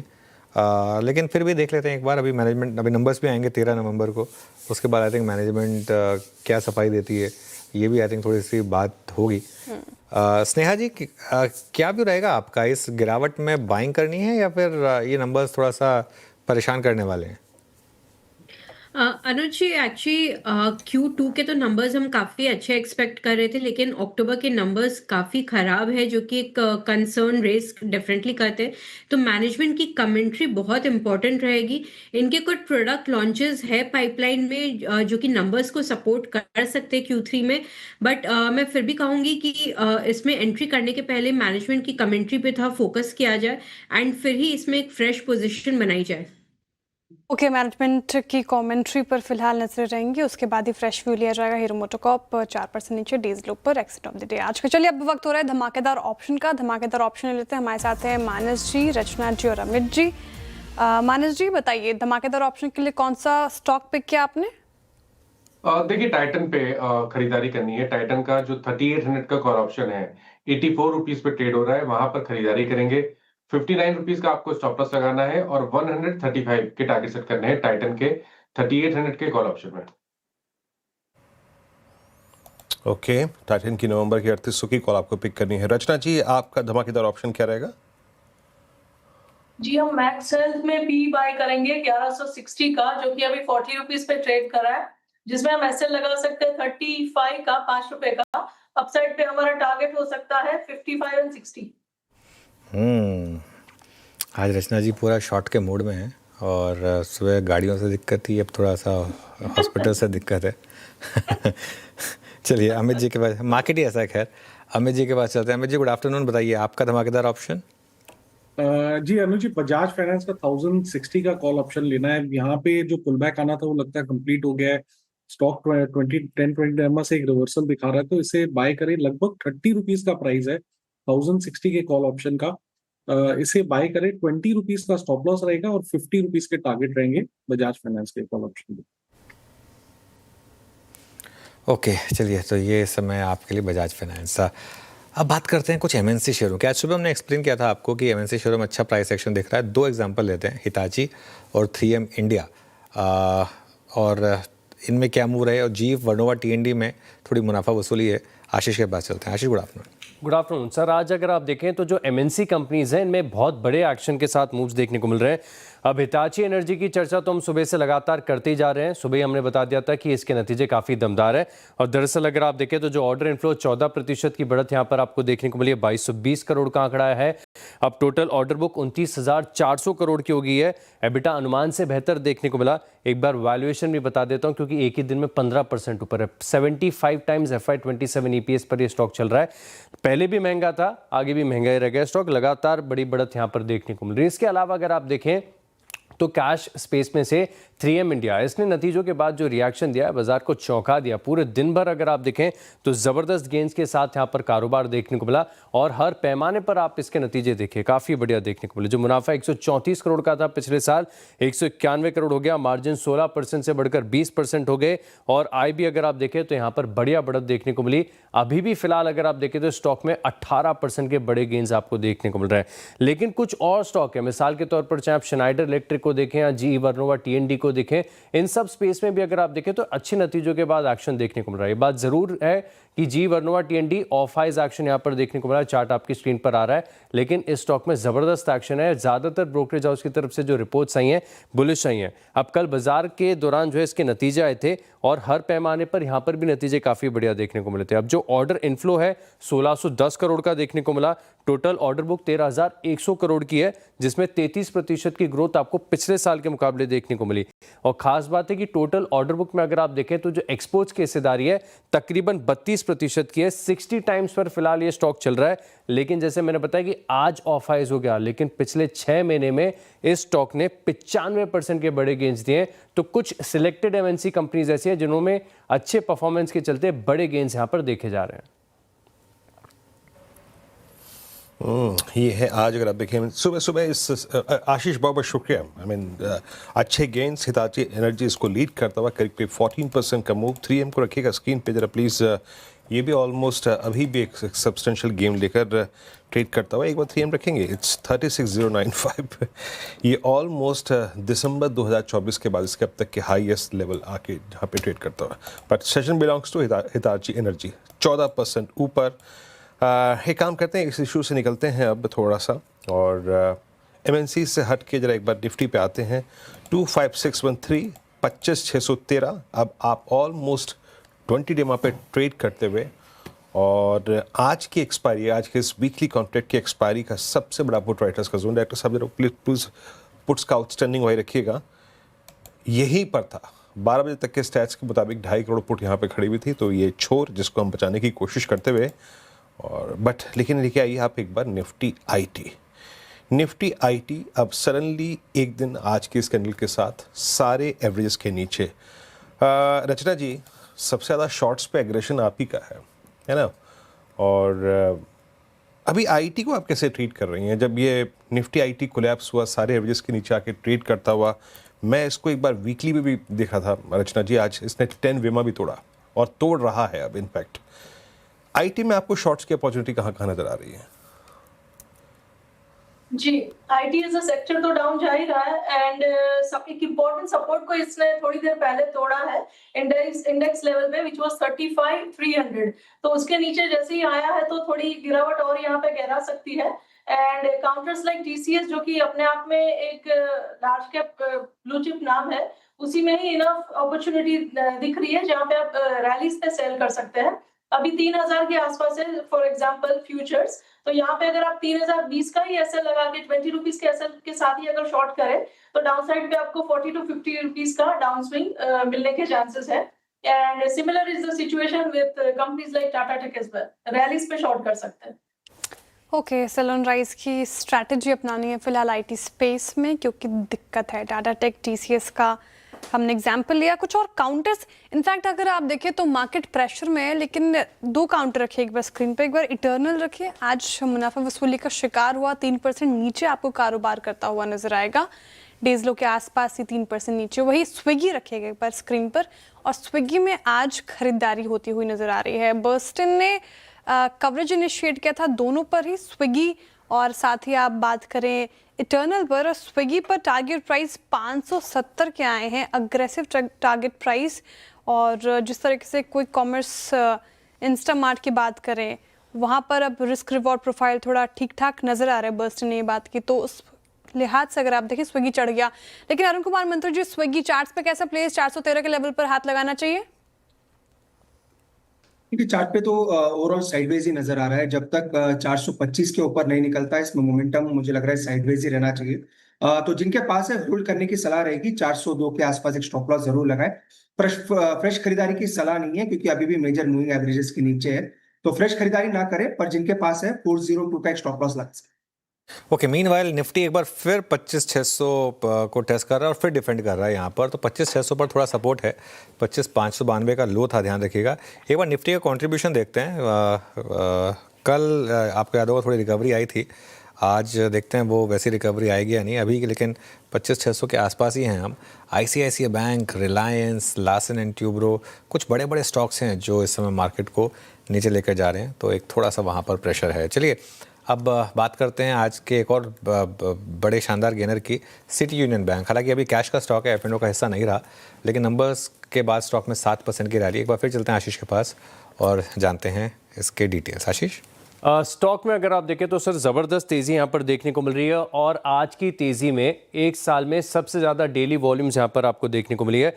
जनवरी 2000 हाईस के जो लेवल है इसे सरपास किया और बड़े मूव्स यहाँ पर आपको देखने को मिले। और ये स्टॉक ऐसा है जिसमें लगातार आउट परफॉर्मेंस आपको देखने को मिला है और आप हर टाइम फ्रेम में निफ्टी बैंक के साथ आप इसकी तुलना करके देखिए। अब एक महीने में सिटी यूनियन बैंक 15% चल गया, निफ्टी बैंक से 3% के मूव्स है। 6 महीने में देखें लगभग 40% की तेजी, निफ्टी बैंक चला सिर्फ 5%। एक साल में अगर आप देखें तो 42% की तेजी और निफ्टी बैंक चला है 13%। यानी हर लिहाज से हर पैमाने पर अगर आप देखें तो आउट परफॉर्मेंस यहाँ पर देखने को मिला है। और इस बार जो नतीजा है बड़े दमदार देखने को मिले, बेटर देन एस्टिमेट्स हैं, क्योंकि जो लोन ग्रोथ है 18% की देखने को मिली, सीक्वेंशियली 7% की बढ़त यहाँ पर आपको देखने को मिली। और इसमें गोल्ड लोन्स का अगर आप देखें तो काफ़ी बढ़िया मोमेंटम रहा। और अब अगर आप देखें तो Q2 में जो टोटल लोन्स है इसमें 28% के आसपास का जो योगदान है सिर्फ और सिर्फ गोल्ड लोन्स है। मार्केट इसको लेकर काफ़ी ज़्यादा पॉजिटिव है। इसके अलावा अगर आप देखें तो जो डिपॉजिट्स हैं इसमें पिछले साल के मुकाबले 21% की बढ़त देखने को मिली है, सीक्वेंशियली तकरीबन 6%, NII 14% बढ़ी है। सीक्वेंशियल तौर पर देखें तो 7% की बढ़त है, जो कि अनुमान से काफ़ी ज़्यादा है। अगर आप निम्स की बात करें तो यहाँ पर भी देखें तो 9 बेसिस पॉइंट की बढ़त आपको देखने को मिली है। और आगे जाके जैसे जैसे अगर आप देखें तो क्रेडिट कॉस्ट कम होगा, इनके जो निम्स है फर्दर यहाँ पर इंप्रूवमेंट देखने को मिलेगा। और बैंक का जो मैनेजमेंट है ये खुद कह रहा है कि जो इंडस्ट्री की ग्रोथ है इससे 2 से 3% ज़्यादा ग्रोथ यहाँ पर आपको देखने को मिलेगी। और ऐसे में अगर आप देखें तो स्टॉक की जो वैल्यूएशन है इसमें भी कंफर्ट आता है, क्योंकि अगर आप FY27 के लिहाज से देखें तो सिर्फ 1.4 टाइम्स प्राइस टू बुक और FY28 पर अगर आप देखें तो 1.3 टाइम्स प्राइस टू बुक पर चल रहा है। यानी अभी भी इतने बड़े रनअप के बाद कंपैरेटिवली अगर आप देखें तो स्टॉक के वैल्यूएशन सस्ते हैं। ओके, चलिए तो ये बात होगी सिटी यूनियन बैंक की। यहाँ पर अभी भी शायद वैल्यूएशन का एक कंफर्ट है, नंबर्स तो खैर अच्छे थे ही। अब आते हैं हम 4 का चौका पर, सस्ता ऑप्शन लेंगे मानस जी से, फिर चलेंगे रचना जी के पास F&O सुपरस्टार के लिए, चार्ट का चमत्कार के लिए अरुण कुमार मंत्री जी हैं और मिड कैप फंडा के लिए स्नेहा जी हैं। मानस जी बताइए सस्ता ऑप्शन। देखिए, जिंदल स्टील पे थोड़ा ध्यान है क्योंकि यहाँ पर स्टॉक कंसोलिडेशन दिखा रहा है। मेरा समझना है कि यहाँ पर एक फ्लैग पैटर्न का ब्रेकआउट 1 से 2 दिनों में हो सकता है, इसलिए इसके ऑप्शन में खरीदारी करनी चाहिए। 1080 का कॉल ऑप्शन जो 30 रुपए पे ट्रेड हो रहा है वहां पर खरीदारी करेंगे।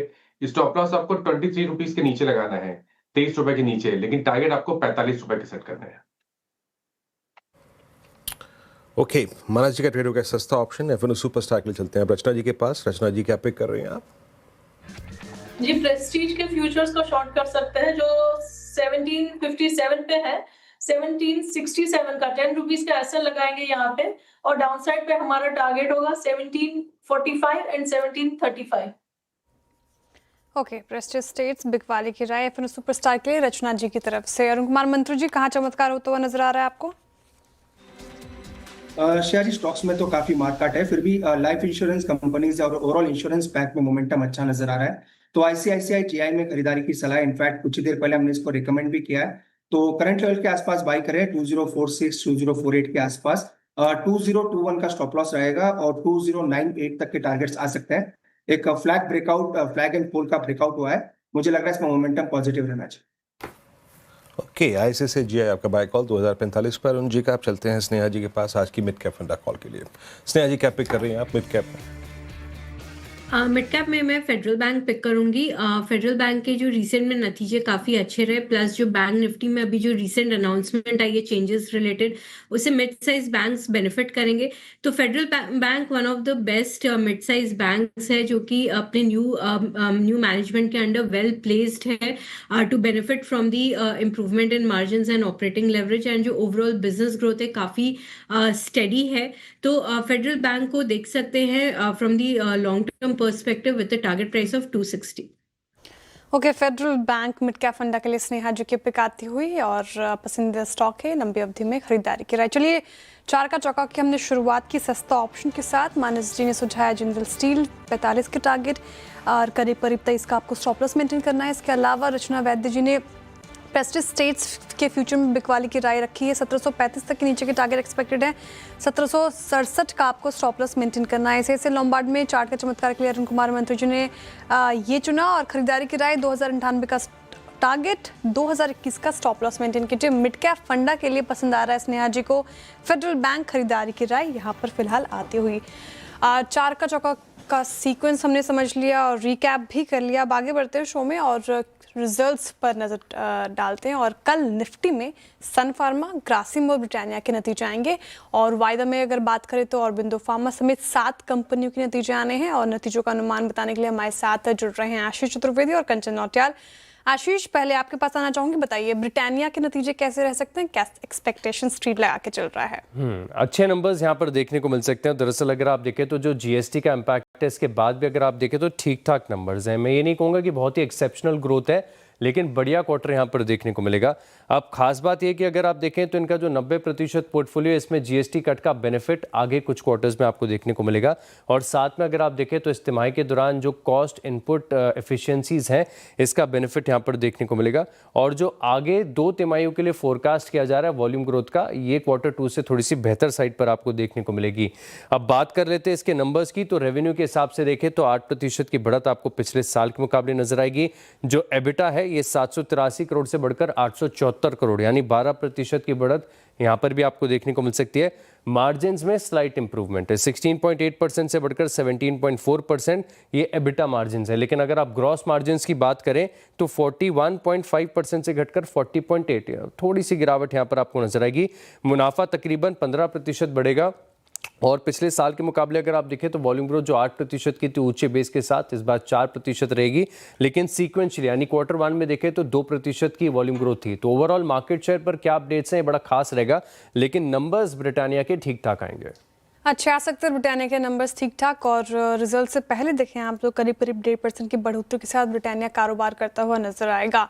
अब सन फार्मा और ऑरबिंदो फार्मा के नतीजों का भी अनुमान डिस्कस कर लेते हैं। कंचन मौजूद है। कंचन, बताइए कैसे रह सकते हैं नंबर्स? जी, अगर दोनों ही फार्मा स्टॉक के नंबर्स की बात करी जाए तो कोई ज़्यादा एक्सपेक्टेशन इस टाइम पे हमें नहीं लगानी चाहिए, क्योंकि नंबर्स हमें म्यूटेड ही देखने को मिलेंगे। शुरुआत में सन फार्मा के साथ करना चाहूँगी, जहाँ पे रेवेन्यू में हमें एक फ्लैट कारोबार है जो है वो देखने को मिल सकता है। केवल 5 से 6% का इजाफा की जो एक्सपेक्टेशन है बाजार लगा के चल रहा है। इनफैक्ट अगर मार्जिन और ऑपरेटिंग नंबर्स की भी बात करें तो नंबर्स यहाँ पे भी हमें फ्लैटर साइड में ही दिखाई दे रहे हैं।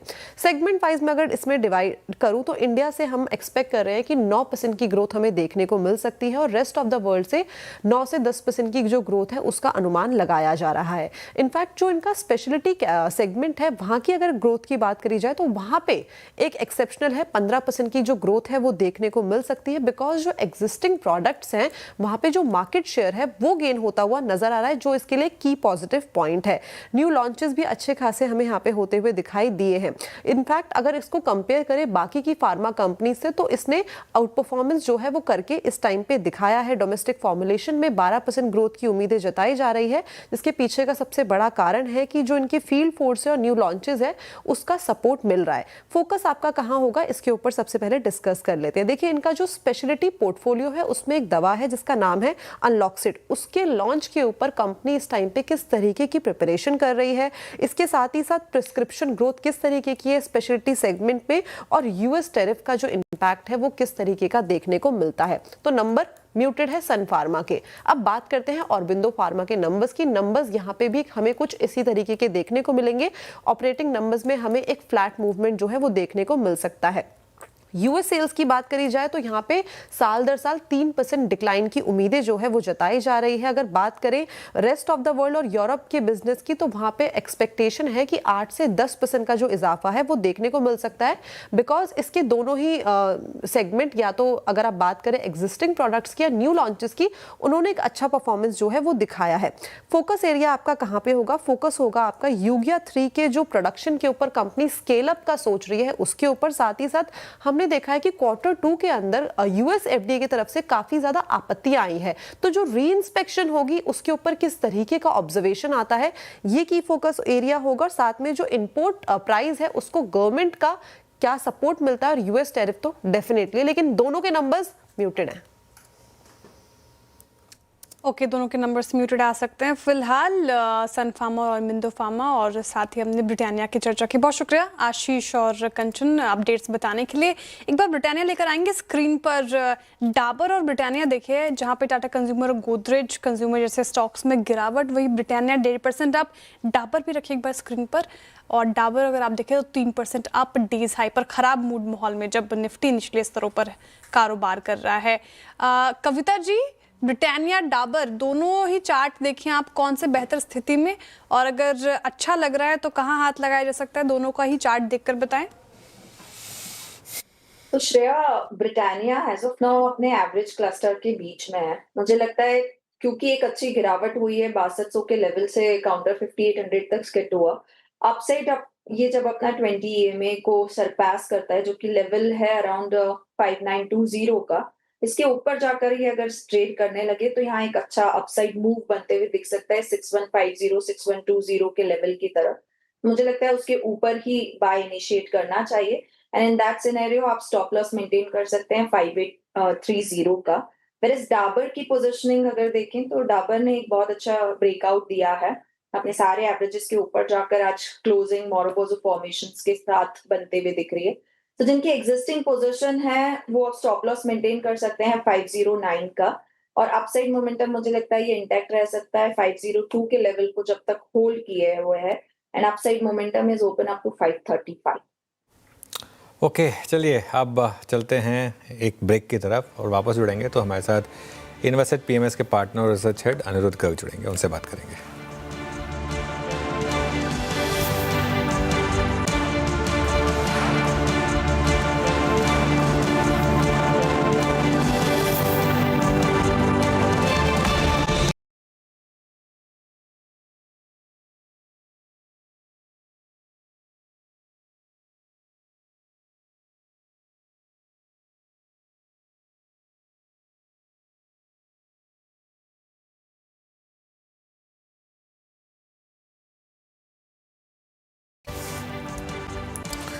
चलिए अब 25,600 के आसपास ही है निफ्टी। थोड़ा लॉन्ग टर्म की बात करते हैं। हमारे साथ इन्वेस्टेड PMS के partner research head Anirudh Garg जुड़े हैं। Anirudh ji, good afternoon. तो क्या तंग कर रहा है आपके हिसाब से मार्केट को? पिछले जो 4-5 दिनों में एकदम से जो मार्केट का इतना शानदार ट्रेंड टूटा, उसकी आपके हिसाब से क्या वजह रही होगी? नमस्कार Anuj ji, very good afternoon to the entire team.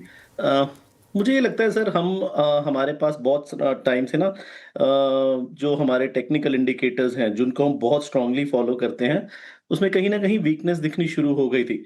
I think मैं फिर से एक बार यही यहाँ पे रिआइटरेट करूंगा कि हम 100% कैश में फिर से चले गए हैं। हमें मार्केट में उतनी पॉजिटिव सिग्नल्स नहीं मिल रहे हैं जितने हम एक्सपेक्ट कर रहे थे। अगर आप कंपेयर करें, देखिए वर्ल्ड मार्केट्स को और इंडियन मार्केट्स को, आप निकेई को देखिए, कॉस्पी को देखिए, डाउ को देखिए, नास्डैक को देखिए, तो इंडिया में अगर हम सिर्फ निफ्टी को छोड़ दें तो जो ब्रॉडर इंडाइसेस हैं, mid cap, small cap, junior, कहीं भी हमें स्ट्रेंथ नहीं दिख रही है। और एक सबसे बड़ी प्रॉब्लम अनुज जी जो इस बार दिख रही है, जो इंडियन मार्केट्स में बहुत ही कम दिखी है, जो मुझे वरी कर रही है, that is the lack of momentum in the Indian markets. Momentum मैं ये बिलीव करता हूँ एक लाइफ ब्लड है मार्केट्स का, किसी भी मार्केट का, नॉट इंडियन मार्केट का। और ये जब लूज हो जाता है तो कोई फंडामेंटल प्रॉब्लम, कुछ डीप करेक्शन के लिए एक जगह बन जाती है। तो थोड़ी सी प्रॉब्लम लग रही है इंडियन मार्केट्स में टेक्निकली। अनिरुद्ध जी, आप यकीन मानिए, मतलब आपका ये व्यू बिल्कुल उलट है। है ना, ऐसा लग रहा है सिक्के के दो पहलू। जो आपने लास्ट टाइम आउटलुक शेयर किया था, आप बहुत ऑप्टिमिस्टिक थे, अपसाइड की बातें कर रहे थे, बहुत स्ट्रॉन्ग कन्विक्शन के साथ। आपने टेक्निकली अगर आप देखें इसे डिफाइन किया कि that we are not able to identify the technical indicators, है ना। और क्या चीज़ है जो आपको परेशान कर रही है, क्योंकि नंबर्स इस बार बहुत स्ट्रॉन्ग रहे, पीएसयूज का मोमेंटम देखिए, एंड स्पेशली आप देखिए इस बार एचडीएफसी बैंक और आईसीआईसीआई बैंक, ये हमारे करियर के उदाहरण है। एक nifty bank at all time high and SBI और sorry ICICI bank at level called -200 EMA। आप ये बैंकों के प्राइवेट बैंकों के बड़े मूव्स को देख के कैसे रीड कर रहे हैं? क्या है मिस यहाँ पर इस वक्त? सर मुझे तो ये लगता है कि मार्केट थोड़ी सी ना डिफरेंट हो गई है। जो पहले लगता था कि ये मार्केट कोई भी मार्केट एक चलते चलते मोमेंटम को फॉलो करती है, और जो लीडर्स होते हैं वो मार्केट के बॉटम लगने से 6-8 महीने में आपको समझ आ जाता है कि यहाँ पे रिलेटिव चेंज है या यहाँ चीजें चेंज हो रही है। यहाँ पे इस बार थोड़ी चीजें डिफरेंट है। आप किसी चीज को लीड करते देखेंगे फिर वो लगाड़ बन जाएगा। हम ये चीजें बार बार देख रहे हैं। तो आई थिंक ये प्राइवेट सेक्टर बैंक में भी मुझे कोई प्रॉब्लम नहीं लगती है। मुझे लगता है कि आपको जो भी सेक्टर अच्छा लगता है, जिसपे आपकी लॉन्ग टर्म कन्विक्शन बनती है कम से कम 1.5 से 2 साल की, वहां से आप बाय ऑन डिप्स की स्ट्रैटेजी रखिए कि सेक्टोरल करेक्शंस आ रही हैं, सेक्टोरल शिफ्ट्स हो रहे हैं from time to time. Sectors मुझे लगता है सारे ही ठीक हैं। पब्लिक सेक्टर बैंक्स लीजिए, प्राइवेट सेक्टर बैंक्स लीजिए, इवन रियल एस्टेट लीजिए, सेक्टर्स में किसी में कोई प्रॉब्लम नहीं है। इंडिया की जीएसटी कट वगैरह से जो आने वाले 1 साल में प्रॉफिट्स में और सेल्स में बढ़ोतरी आएगी, मार्केट्स उसको डिस्काउंट करना पहले ही शुरू कर देगा और वो हमें कहीं ना कहीं प्राइजेस में दिखेगा। बट हाँ, मैं बस ये क्वेश्चन एडवाइस करूंगा कि आप किसी भी चीज के पीछे भागिए मत। आप वेट एंड वॉच, अपने अच्छे शेयर सिलेक्ट करिए, अपने अच्छे सेक्टर सिलेक्ट करिए, और जब जब जिस सेक्टर में करेक्शन आए वहां पे आप एडिशन अपनी कर सकते हैं। लेकिन अनिरुद्ध जी, सेक्टर सेलेक्ट कैसे करें? सभी सेक्टर आप कह रहे हैं कि अच्छे हैं, पैसा बनेगा कैसे? अगर एक ही सेक्टर चुनना हो, 2-3 चुनना हो और पोर्टफोलियो में पैसे बनाना हो, तो वो कैसे करें? मुझे लगता है कि ये ना, जो हम सोचते हैं कि 1 या 2-3 सेक्टर चुनना हो, तो इससे कहीं कहीं ना कहीं हमारा कंसंट्रेशन रिस्क बहुत ज्यादा बढ़ जाता है। तो हम इन एसेट में जैसे 5 से 6 सेक्टर्स में इन्वेस्ट करते हैं, और अगर म्यूचुअल फंड्स देखें तो 8 से 10 सेक्टर में करते हैं। तो किसी भी मैं निवेशक को ये कहूंगा कि मार्केट थोड़ा ट्रिकी हो गया। फर्स्टली आप म्यूचुअल फंड्स के पास जा सकते हैं। Mutual funds are the best options available out there. वरना हमारे जैसे जो हाई नेटवर्थ इंडिविजुअल्स हैं उनके लिए हमारे जैसे पीएमएसएस और एआईएफ्स भी हैं। लेकिन इस टाइम पे नॉर्मल इन्वेस्टर के लिए कुछ चूज करना थोड़ा सा मुश्किल हो जाएगा, क्योंकि मार्केट में साइकोलॉजिकली जो चीज अच्छी लगने लगती है वो, क्योंकि मार्केट सस्ता तो है नहीं जी, तो कहीं ना कहीं जो चीज अच्छी लगने लगेगी उसमें कहीं ना कहीं करेक्शन आने के चांसेस थोड़े नॉर्मल से ज्यादा हैं। तो ये थोड़ा सा वर्ड ऑफ कॉशन है मेरा। जैसे वीरू जी ने कहा, आई वाज टोटली ऑप्टिमिस्टिक। मुझे लग रहा था कि 26,300 का जो लेवल है वो रिक्लेम होना चाहिए, और मोटा मोटी हो ही गया है। लेकिन साथ में मेरी एक्सपेक्टेशन ये भी थी कि हमारे जो ब्रॉडर इंडाइसेस हैं या जो हमारे खुद के बनाए हुए मोमेंटम इंडेक्सेस हैं जो कि मार्केट की स्ट्रेंथ बताते हैं, वो भी एक लीडर की तरह परफॉर्म करेंगे, जो वो नहीं कर रहे। तो इस लैग की वजह से मुझे ऐसा लगता है कि थोड़ा सा मार्केट में कॉशन करें। और जैसे जब भी मार्केट में, ये कोई बेयर मार्केट नहीं है, बिल्कुल भी नहीं लगता कि बेयर मार्केट है। This is a totally a bull market, but हाँ, a word of caution on my end. Okay, आज हीरो मोटोकॉर्प में बड़ी गिरावट है। आपने I am sure sales numbers देखे होंगे, इसलिए पूछ रहा हूँ क्योंकि सबसे ज़्यादा एक्सपेक्टेशन 2 व्हीलर से थी। लेकिन ये नंबर देखने के बाद क्या कहीं कुछ डर लग रहा है कि वो जीएसटी कट का इम्पैक्ट कहीं बहुत ज़्यादा मार्केट ने आउटसाइज तो ना बना लिया हो? आपका क्या व्यू होगा इस स्टॉक पर और इस सेक्टर पर? अनु जी, मैं किसी भी न्यूज़ को ना, पॉजिटिव न्यूज़ को हम लोग ऐसे देखते हैं कि हमें ये लगता है कि कोई भी पॉजिटिव न्यूज़ जो मास पॉजिटिव है उसको मार्केट ज़रूरत से ज़्यादा डिस्काउंट कर देता है, उसको ज़्यादा एक्सपेक्टेशन कर लेता है। और आप जैसे आपने सही कहा, मुझे ऐसा लगता है कि हम अपनी ऑटो इंडस्ट्री से बहुत ज़्यादा एक्सपेक्ट कर रहे हैं। ऑटो इंडस्ट्री का एक साइकिल रहता है 5 to 6 ईयर्स का रिप्लेसमेंट साइकिल। वो रिप्लेसमेंट साइकिल मोर और लेस खत्म हो गया। हम लास्ट लेग में है बुल रन की, जिसमें लास्ट रैली में, नॉट लास्ट लेग में। तो इस टाइम पीरियड पे ऑटोज का थोड़ा सा भारी हो जाता है। तो मुझे ऐसा लगता है कि हाँ, हीरो मोटोकॉर्प की जो ट्रांजिशन हो रही है ऑन ग्राउंड टुवर्ड्स इलेक्ट्रिक, और जो होंडा से इनको कंपटीशन है वो कहीं ना कहीं, और स्पेशली टीवीएस मोटर्स से, being an investor into the physical world also, हमारी इन्वेस्टमेंट्स हैं डीलरशिप्स में, तो हमें ये समझ आता है कि ऑन ग्राउंड सिचुएशन उतनी अच्छी नहीं है जितनी स्टॉक मार्केट डिस्काउंट कर रही थी। हाँ, आने वाले 1 साल में रहेगी, एक्सपेक्टेशन तो है, कंपनीज बुलिश हैं, बट ओवरऑल जो रिप्लेसमेंट साइकिल है, जो इन्वेंट्री बिल्डअप है, वो थोड़ा सा कहीं ना कहीं तंग कर रहा है। ओके अच्छा, हर चीज़ का आउटलुक एक प्राइस पे होता है, जैसे कि आप कहते हैं अनुरुद्ध जी, जो चीज़ बहुत चल चुकी हो उस पर आपका रिवॉर्ड उतना अच्छा नहीं है। लेकिन आईटी में आपने उस वक्त जब आपको लगा था कि 26,000 का ब्रेकआउट आएगा और पॉसिबली हम और ऊपर जाएंगे, आपने उस वक्त आईटी पे क्या कॉल ली थी और अभी क्या कॉल है? क्योंकि अभी तक आईटी ट्रेडिंग बाउंस तो दे रहा है, लेकिन एक बहुत ही मीनिंगफुल बाउंस जिसे आप कह सकें कि हाँ अब मुझे कन्विक्शन आ रहा है, वो विजिबल नहीं है। आपका आईटी पे टेक क्या है इस वक्त? वीरू जी, मुझे ऐसा लगता है कि थोड़ी और करेक्शन आएगी तो आईटी एक बहुत ही वैल्यू जोन में आ जाएगा। जितनी भी बैड न्यूज़ थी वो डिस्काउंट ऑलमोस्ट आईटी में हो चुकी हैं और ये स्ट्रॉन्ग कंपनीज हैं। The only thing missing is के जो इनके लिए सबसे बड़ा रिलेटिव चेंज आया आर्टिफिशियल इंटेलिजेंस में, ये सर्विस करते रह गए और इन्होंने जो इन्वेस्टमेंट करनी थी, जैसे हम यूएस कंपनीज में देखिए, आप यूएस में देखिए आईटी में क्या शानदार, आर्टिफिशियल इंटेलिजेंस में क्या शानदार बुल रन चल रहा है। हमें मतलब वो एक्सपेक्टेशंस या वो चीजें हमेशा इंडिया साथ में चलता था और लीडर ही रहता था इंडिया वर्ल्ड का, बिकॉज हमारे पास जैसे हम बोलते हैं एक बहुत ही मल्टी फेसेटेड मार्केट रहता था। पर एआई में हम लोग बहुत पीछे रह गए और कहीं ना कहीं उस चीज का जो बर्न्ट है वो आईटी इंडस्ट्री को देना पड़ रहा है। ये जो ट्रम्प वाले टैरिफ्स वगैरह वाली बातें, मुझे नहीं लगता कि ग्रोथ को कोई भी रोक सकता है और ultimately things will settle down.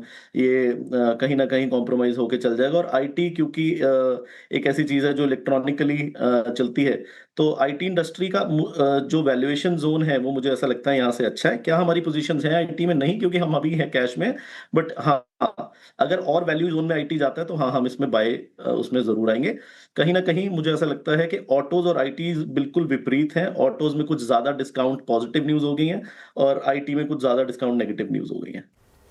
Okay, तो आईटी में और गिरावट की आशंका जता रहे हैं आप। वैसे अनिरुद्ध जी, क्या ज्वेलरी स्टॉक्स में पैसे बनेंगे? टाइटन के नंबर आए और अगर आप देखिए ज्वेलरी सेगमेंट ने अच्छा परफॉर्म किया, कल्याण ज्वेलर्स भी चल रहा है, तो ऐसे मूड मॉल में ज्वेलरी स्टॉक्स पर बेट लगाना चाहिए क्या, या फिर आपने एक्सपोजर बढ़ाया या फिर लिया है हाल फिलहाल में? मैम अभी तो हमारे पास कुछ नहीं है, पर ज्वेलरी स्टॉक्स ओवरऑल अगर हम बोलें तो हमें तो ज्वेलरी स्टॉक्स में एक ही स्टॉक समझ आता है, वो है टाइटन, जिसकी मैनेजमेंट पे हम 100% रिलाय कर सकते हैं। बिकॉज इस बिजनेस में बहुत ज़्यादा जिसको बोलते हैं हम लीकेजेस की प्रॉब्लम्स रहती हैं, तो हमारे पास शुरू से अगर जब भी हमने बेट लिए वो टाइटन पे ही लिए। हाँ, क्योंकि हमें ये लग रहा है कि ये रन इंडिया का क्वालिटी की तरफ शिफ्ट हो रहा है due to the lack of momentum, तब आप ग्रोथ की जगह क्वालिटी पे देखते हैं, तो हाँ उसमें टाइटन एक बहुत अच्छा कंपोनेंट बन जाता है। तो yes, of course when we build our portfolio, Titan will be one of our top considerations, but right now we do not have any position. Okay Aniruddh ji, बहुत बहुत शुक्रिया, आप इस बातचीत में आज शामिल हुए और सभी सेक्टर्स पर अपने अपने व्यू को आपने मंच पर शेयर किया, बहुत बहुत शुक्रिया। चलिए अब एक काम करते हैं, क्लोजिंग व्यू लेते हैं और कल के लिए व्यू लेते हैं, या कल नहीं, इनफैक्ट अनुज शायद लग रहा है कि बाजार थोड़ा सा कल की छुट्टी के भी उस रिस्क फियर को एडजस्ट कर रहा है। अनुज ये क्लोज कैसा लगा? पहली बात तो ये, अगर मान के चलें 25,600 पे क्लोज आ रहा है। दूसरी बात, एक बहुत बड़ा नंबर था एसबीआई, वो भी आपने पचा लिया। क्लोज कैसा लग रहा है और कल के लिए, यानी अल्टीमेटली थर्सडे के लिए व्यू क्या है? अब क्लोज ख़राब है वीरू, इसमें मतलब किसी को कोई डाउट अंदेशा कुछ होना नहीं चाहिए और ना ही आप इसको किसी तरीके से मास्क कर सकते हैं कि एक्सपायरी थी इसलिए ख़राब हो गया। देखिए फैक्ट ये है कि हमारा बुलिश था व्यू पर, बुलिश व्यू था मार्केट पर, लेकिन पिछले 3-4 दिनों ने उस व्यू को एक थोड़ा सा टेस्ट जरूर करा है। अब मेरा व्यू ये है कि कहीं ये वो बड़ी वाली करेक्शन ना हो, तो इसके लिए आप चाहें तो एक बार के लिए थोड़ा साइलेंट हो जाए मार्केट में। मेक और ब्रेक जोन है वैसे भी ये 20 डे के अब हम नीचे बंद हो रहे हैं टेक्निकली, लेकिन डिसाइसिवली अभी भी नीचे बंद नहीं हो रहे हैं। तो अगर तो आप थोड़ा सा लो रिस्क टेकर हैं तो मेरे ख्याल से इस समय निफ्टी में कोई पोजीशन ना रखें, वेट करें। देखिए इंडिविजुअल स्टॉक्स में मुझे लग रहा है अभी भी अच्छा मोमेंटम है, ऐसा कुछ नहीं है कि इंडिविजुअल स्टॉक्स में चीज़ें ख़राब हुई हैं। टाइटन एक एग्जांपल है, आज एसबीआई एक बड़ा एग्जांपल है। तो अगर आप चाहें तो इंडिविजुअल स्टॉक्स में रहें, जहां मार्केट से आपको वर्डिक्ट मिल चुका है, नंबर्स के बाद जो स्टॉक्स चल रहे हैं उनमें रहें, या जो अदरवाइज चल रहे हैं उनमें रहें जहां अच्छा मोमेंटम है। निफ्टी पर मुझे लग रहा है कि अभी विरुद्ध थोड़ा सा अवॉइड करेंगे तो वो शायद अभी के लिए बेटर रहेगा। निफ्टी को अवॉइड कीजिए, इंडेक्स को अवॉइड कीजिए, खामखा भिड़ने की जरूरत नहीं है। और जैसे कि अनुज कह रहे थे कि जहाँ स्ट्रेंथ है, जिसे कहते हैं ना रिलेटिव स्ट्रेंथ, उस पर फोकस कीजिए। स्टॉक फ्यूचर्स पे आप फिर भी कैपिटलाइज कर सकते हैं और ये जो क्लोज है वो काफ़ी नाजुक है। और निफ्टी का क्लोज मोस्ट पॉसिबली अगर आप देखें, still I mean at 25,595, it's 20 day exponential average for Nifty. मैं आपकी स्क्रीन पर जरा ब्रेथ रखता हूँ, उसके बाद चलेंगे BTST ट्रेड्स पे और साथ ही साथ लीडर्स की चॉइस क्या है उसको भी समझने की कोशिश करेंगे। ब्रेथ इन डेरिवेटिव्स, ये जो चोट पहुंची इंडेक्स को आज 0.6% 4% का डैमेज था, IT पे 1% का। Look at breath in derivatives, 139 short, मात्र 8 में शॉर्ट कवरिंग और 35 में लॉन्ग और लॉन्ग अनवाइंडिंग 31 में, यानी प्रॉफिट्स कैश में कन्वर्ट हुए। जहां खड़े हुए थे प्रॉफिट्स और शॉर्टिंग की गुंजाइश तलाशी ट्रेडर्स ने। मुझे आज निफ्टी IT का क्लोज काफ़ी ख़राब लग रहा है और ज़रा प्लीज़ दिखाइए स्लाइड्स एक एक करके स्टॉक फ्यूचर्स की, जहां पे आज का Hitachi energy, I mean it's a complete package, I mean MNCs में उसको लीड किया हिताची एनर्जी ने। बाकी डाबर नंबर्स के बाद से ही अच्छा मूव दे रहा है, रिवर्सल दे रहा है। Indus tower, Titan post numbers delivery एक स्ट्रॉन्ग कैंडिडेट था, नवंबर महीने के लिए अच्छे रोल ओवर्स के साथ आया था, डूइंग वेल। बाकी शॉर्ट कवरिंग बॉश में BPCL, ICICI Pru, union bank still अपनी स्ट्रॉन्ग ट्रैजेक्टरी पे चलता हुआ। NCC कोलैप्स हुआ आज, हीरो मोटोकॉर्प आज ऑटो में, मतलब आप समझिए टेक्निकल सेटअप काफ़ी ख़राब हो गया और एक लंबे समय अंतराल के बाद, मेरे ख्याल से जुलाई, अगस्त, सितंबर के बाद पहली बार ऐसा हुआ। बाकी Bharat dynamics, Tata rail system, सब में अगर आप देखें प्राइस डैमेज था, शॉर्ट बिल्डअप हुआ। लॉन्ग स्क्वायर ऑफ हुए सम्मान कैपिटल में, बहुत लोडिंग हुई थी इस स्टॉक में, अक्सर बैन में भी गया। प्रेस्टीज स्टेट्स, MCX, BSC, डालमिया भारत, इन सभी काउंटर्स में आज एक क्रैक था। एक बार बस MCX ले आइए मानस, MCX पे कल तक काफ़ी लोडिंग थी, बहुत स्ट्रॉन्ग था स्टॉक, आज 2321, हालांकि कोई एवरेज नहीं टूटा है, लेकिन फिर भी एक रीजनेबल स्टॉप लॉस कहाँ पे आना चाहिए इस स्टॉक के लिए? देखिए ट्रेंड मूविंग एवरेज के नीचे आपको स्टॉप लॉस लगाना है, 9190 का स्टॉप लॉस लगा लीजिए। अभी के लिए तो पोजीशन में बने रहना चाहिए। सही है कि हाई लेवल पे रेजिस्टेंस देखने को मिला है, लेकिन जब तक ट्रेंड मूविंग एवरेज के ऊपर ट्रेड करता रहे तब तक आप अपनी लॉन्ग पोजीशन में बने रह सकते हैं। तो 9190 का स्टॉप लॉस जरूर लगा लें MCX में। MCX होल्ड कर सकते हैं फिलहाल, ये व्यू MCX पर। चलिए अब BTST और STBT ट्रेड्स लेना शुरू करते हैं। गाबा सर बताइए क्या चुनेंगे आप, STBT या BTST? गाबा सर क्या सुन पा रहे हैं आप मुझे? BTST या STBT? BTST, स्टॉक का नाम है ब्रिटानिया।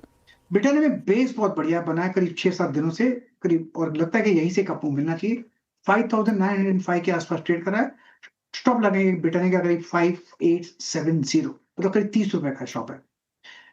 टारगेट 6000 के पॉसिबल है ब्रिटानिया। ओके, ब्रिटानिया ये हो गई गाबा सर की पिक का इस समय। कविता जी आप क्या पिक कर रही हैं कल के लिए या परसों के लिए? या सो अनुजीत, मैं एक कॉन्ट्रा ट्रेड लेकर जा रही हूँ। मुझे लग रहा है एक अच्छी गिरावट हुई है, so those who can take the risk. मुझे लगता है फाइनेंशियल सर्विसेज इंडेक्स में काफी स्टॉक्स आज थोड़ा स्ट्रेंथ बताए हुए थे, एंड फ्रॉम देयर चोला का क्लोजिंग मुझे ठीक लगता है, 1741 के लेवल पर है विद स्टॉप लॉस ऑफ 1720। इसमें आप एक लॉन्ग पोजीशन ले सकते हैं for the price move of 1765 1770 की टारगेट्स के लिए। एंड एज अ डिस्क्लेमर, ये कॉल हमने हमारे क्लाइंट्स के साथ भी शेयर की। ओके, चोला बाय कॉल है आपका 1719 पे। और रचना जी के पास चलते हैं आप। रचना जी, वो आपने बाय वाला लीवर तोड़ के फेंक दिया है क्या? वैसे अच्छा भी किया आपने, है ना? मैं क्या करूं? क्या सेल कर रही है? मैं एक साल से ऐसे करे जा रही हूँ and market is working in that way. अब आप बताइए मैं क्या करूं? शॉर्ट साइड पे ट्रेड चल रहा है। मैं तो मजाक कर रहा हूँ, मैं तो मजाक कर रहा हूँ। आपका ट्रेड क्या है? या मेरा थोड़ी देर पहले मैंने प्रेस्टीज दिया था जिसमें 1745 का पहला टारगेट था, that has already been done, तो हम इसी को कंटिन्यू करेंगे। और अब हमारा जो सेकंड टारगेट है 35 और इवन 1730, दो टारगेट्स के लिए इसको शॉर्ट साइड पे कैरी करेंगे, एंड अप साइड पे हमारा ऐसे लोग 1760 नाउ। ओके, प्रेस्टीज स्टेट्स के साथ ही जाएंगी रचना जी और बिकवाली की राय यहाँ पर। अमित जी आप किस साइड है? जी मैं अपने 2 बजे वाले कॉल के साथ ही कंटिन्यू करूंगा। थोड़ा सा डिफिकल्ट मार्केट है। मैक्स फाइनेंशियल डेज हाई पे ट्रेड कर रहा है। अभी 1593 का प्राइस है, 1570 का stop loss, and targets will be 1625। Okay, Sneha ji आपको क्या ठीक लग रहा है पिक करने के लिए यहाँ से?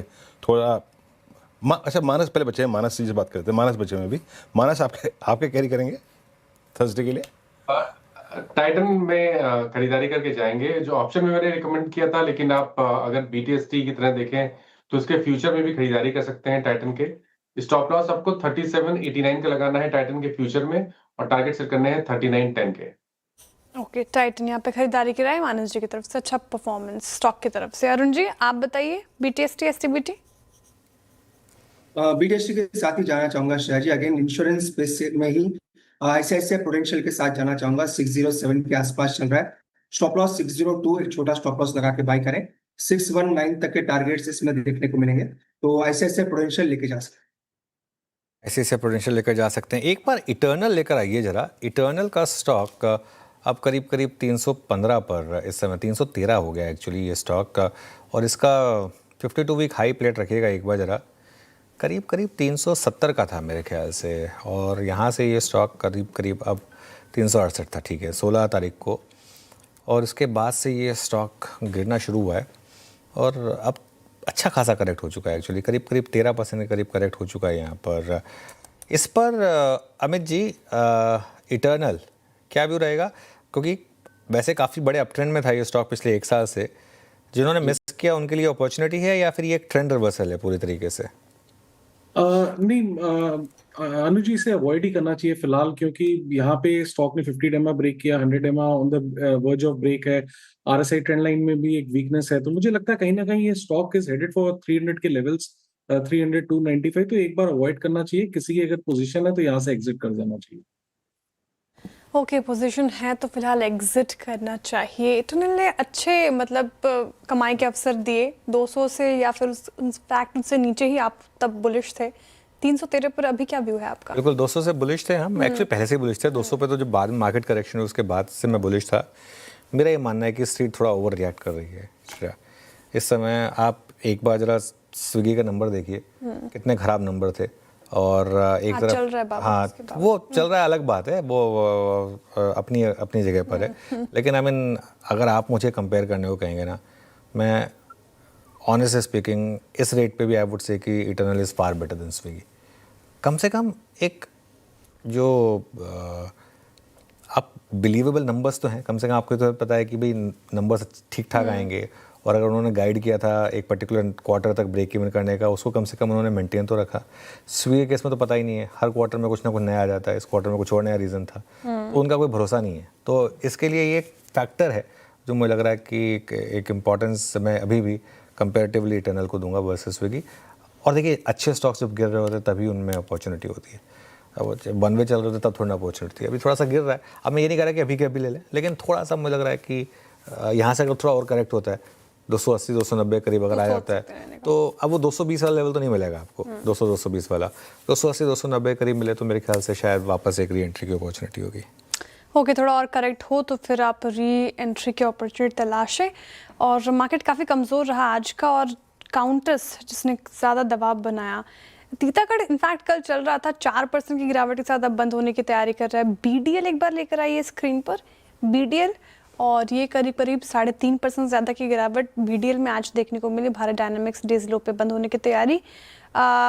कविता जी BDL देखेंगी? डिफेंस स्टॉक्स ने अच्छा परफॉर्म किया, लेकिन आज जिस तरीके से डेंट पड़ा है, क्या किया जाए 1481 के लेवल पर? एंट्री की अपॉर्चुनिटी या फिर अभी वेट एंड वॉच की सलाह? BDL एज ऑफ नाउ मुझे लगता है एक सपोर्ट लेवल के पास है, लेकिन गिरावट काफी ज्यादा हुई है आज, बट मुझे नहीं लगता कि इन लेवल्स पर एज ऑफ नाउ शॉर्ट करना चाहिए। 1482 के लेवल पर यहीं पर एक सपोर्ट बनते हुए दिखता है। इन एनी केस अगर ये 1480 के लेवल के नीचे जाए तब कोई फ्रेश शॉर्ट पोजीशन लेनी चाहिए। अदरवाइज ऊपर में सेल ऑन राइज 1510 के आसपास अगर काउंटर वापस आए तब शॉर्ट के बारे में सोचना चाहिए। BDL आपकी स्क्रीन पे, इवन अगर आप मजगांव डॉक को देखें, मजगांव डॉक में भी क्लोज काफ़ी ख़राब आ रहा है। मजगांव डॉक में क्लोज आ रहा है 200 डे एक्सपोनेंशियल एवरेज के नीचे, तो आज डिफेंस में भी काफ़ी गिरावट है। अच्छा, टुवर्ड्स क्लोज एक बार हमने पूरे दिन ICICI बैंक की तो व्याख्या काफ़ी करी। HDFC बैंक आज 50 रेमा के ऊपर जाके क्लोज होता हुआ।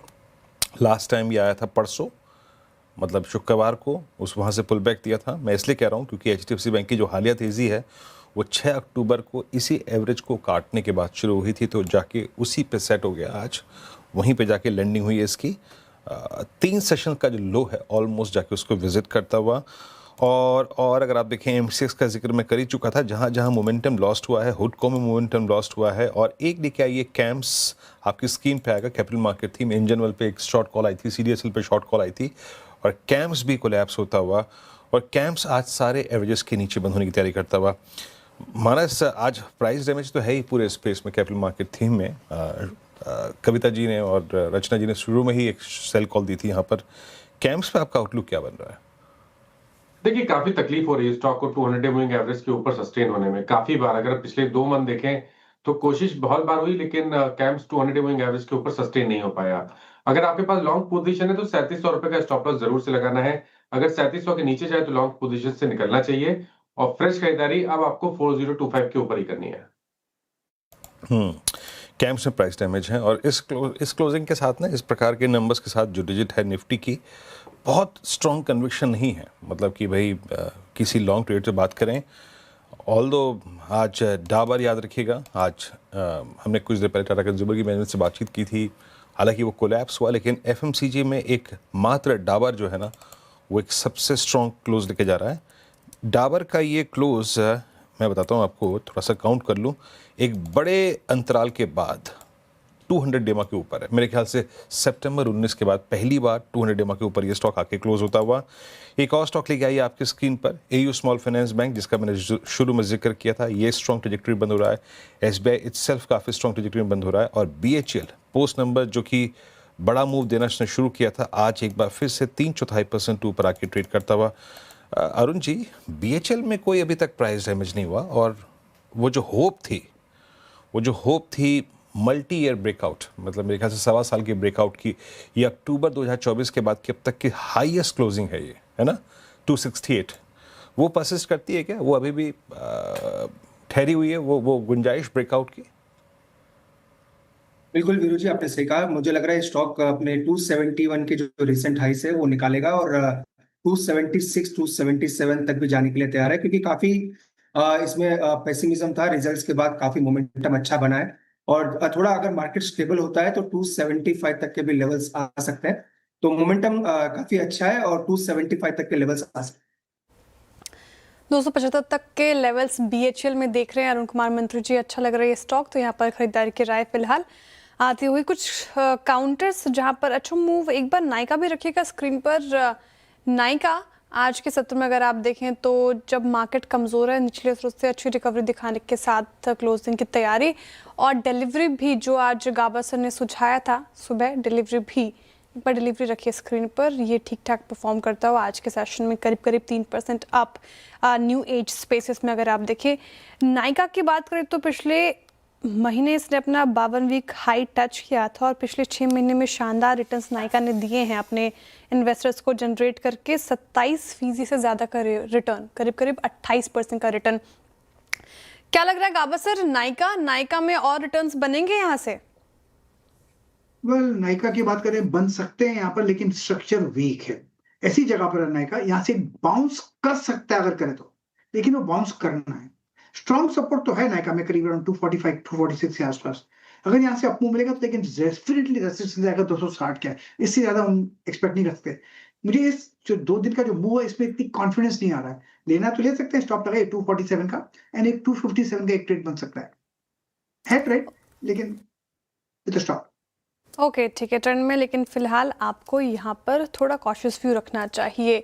काफ़ी चला भी नायका। एक बार बीपीएसएल लेकर आइए, 1.5% आप डेज हाई पर बंद होने की तैयारी, और पिछले 1 महीने में भी बीपीएसएल देखें आपने, शानदार रिटर्न्स दिए हैं इसने, और लगातार चर्चा भी करते रहते हैं। ग्रीन बिग स्टॉक साथ ही चार्ट जीपीटी में भी शुमार पिछले कुछ सत्रों में किया गया बीपीसीएल को।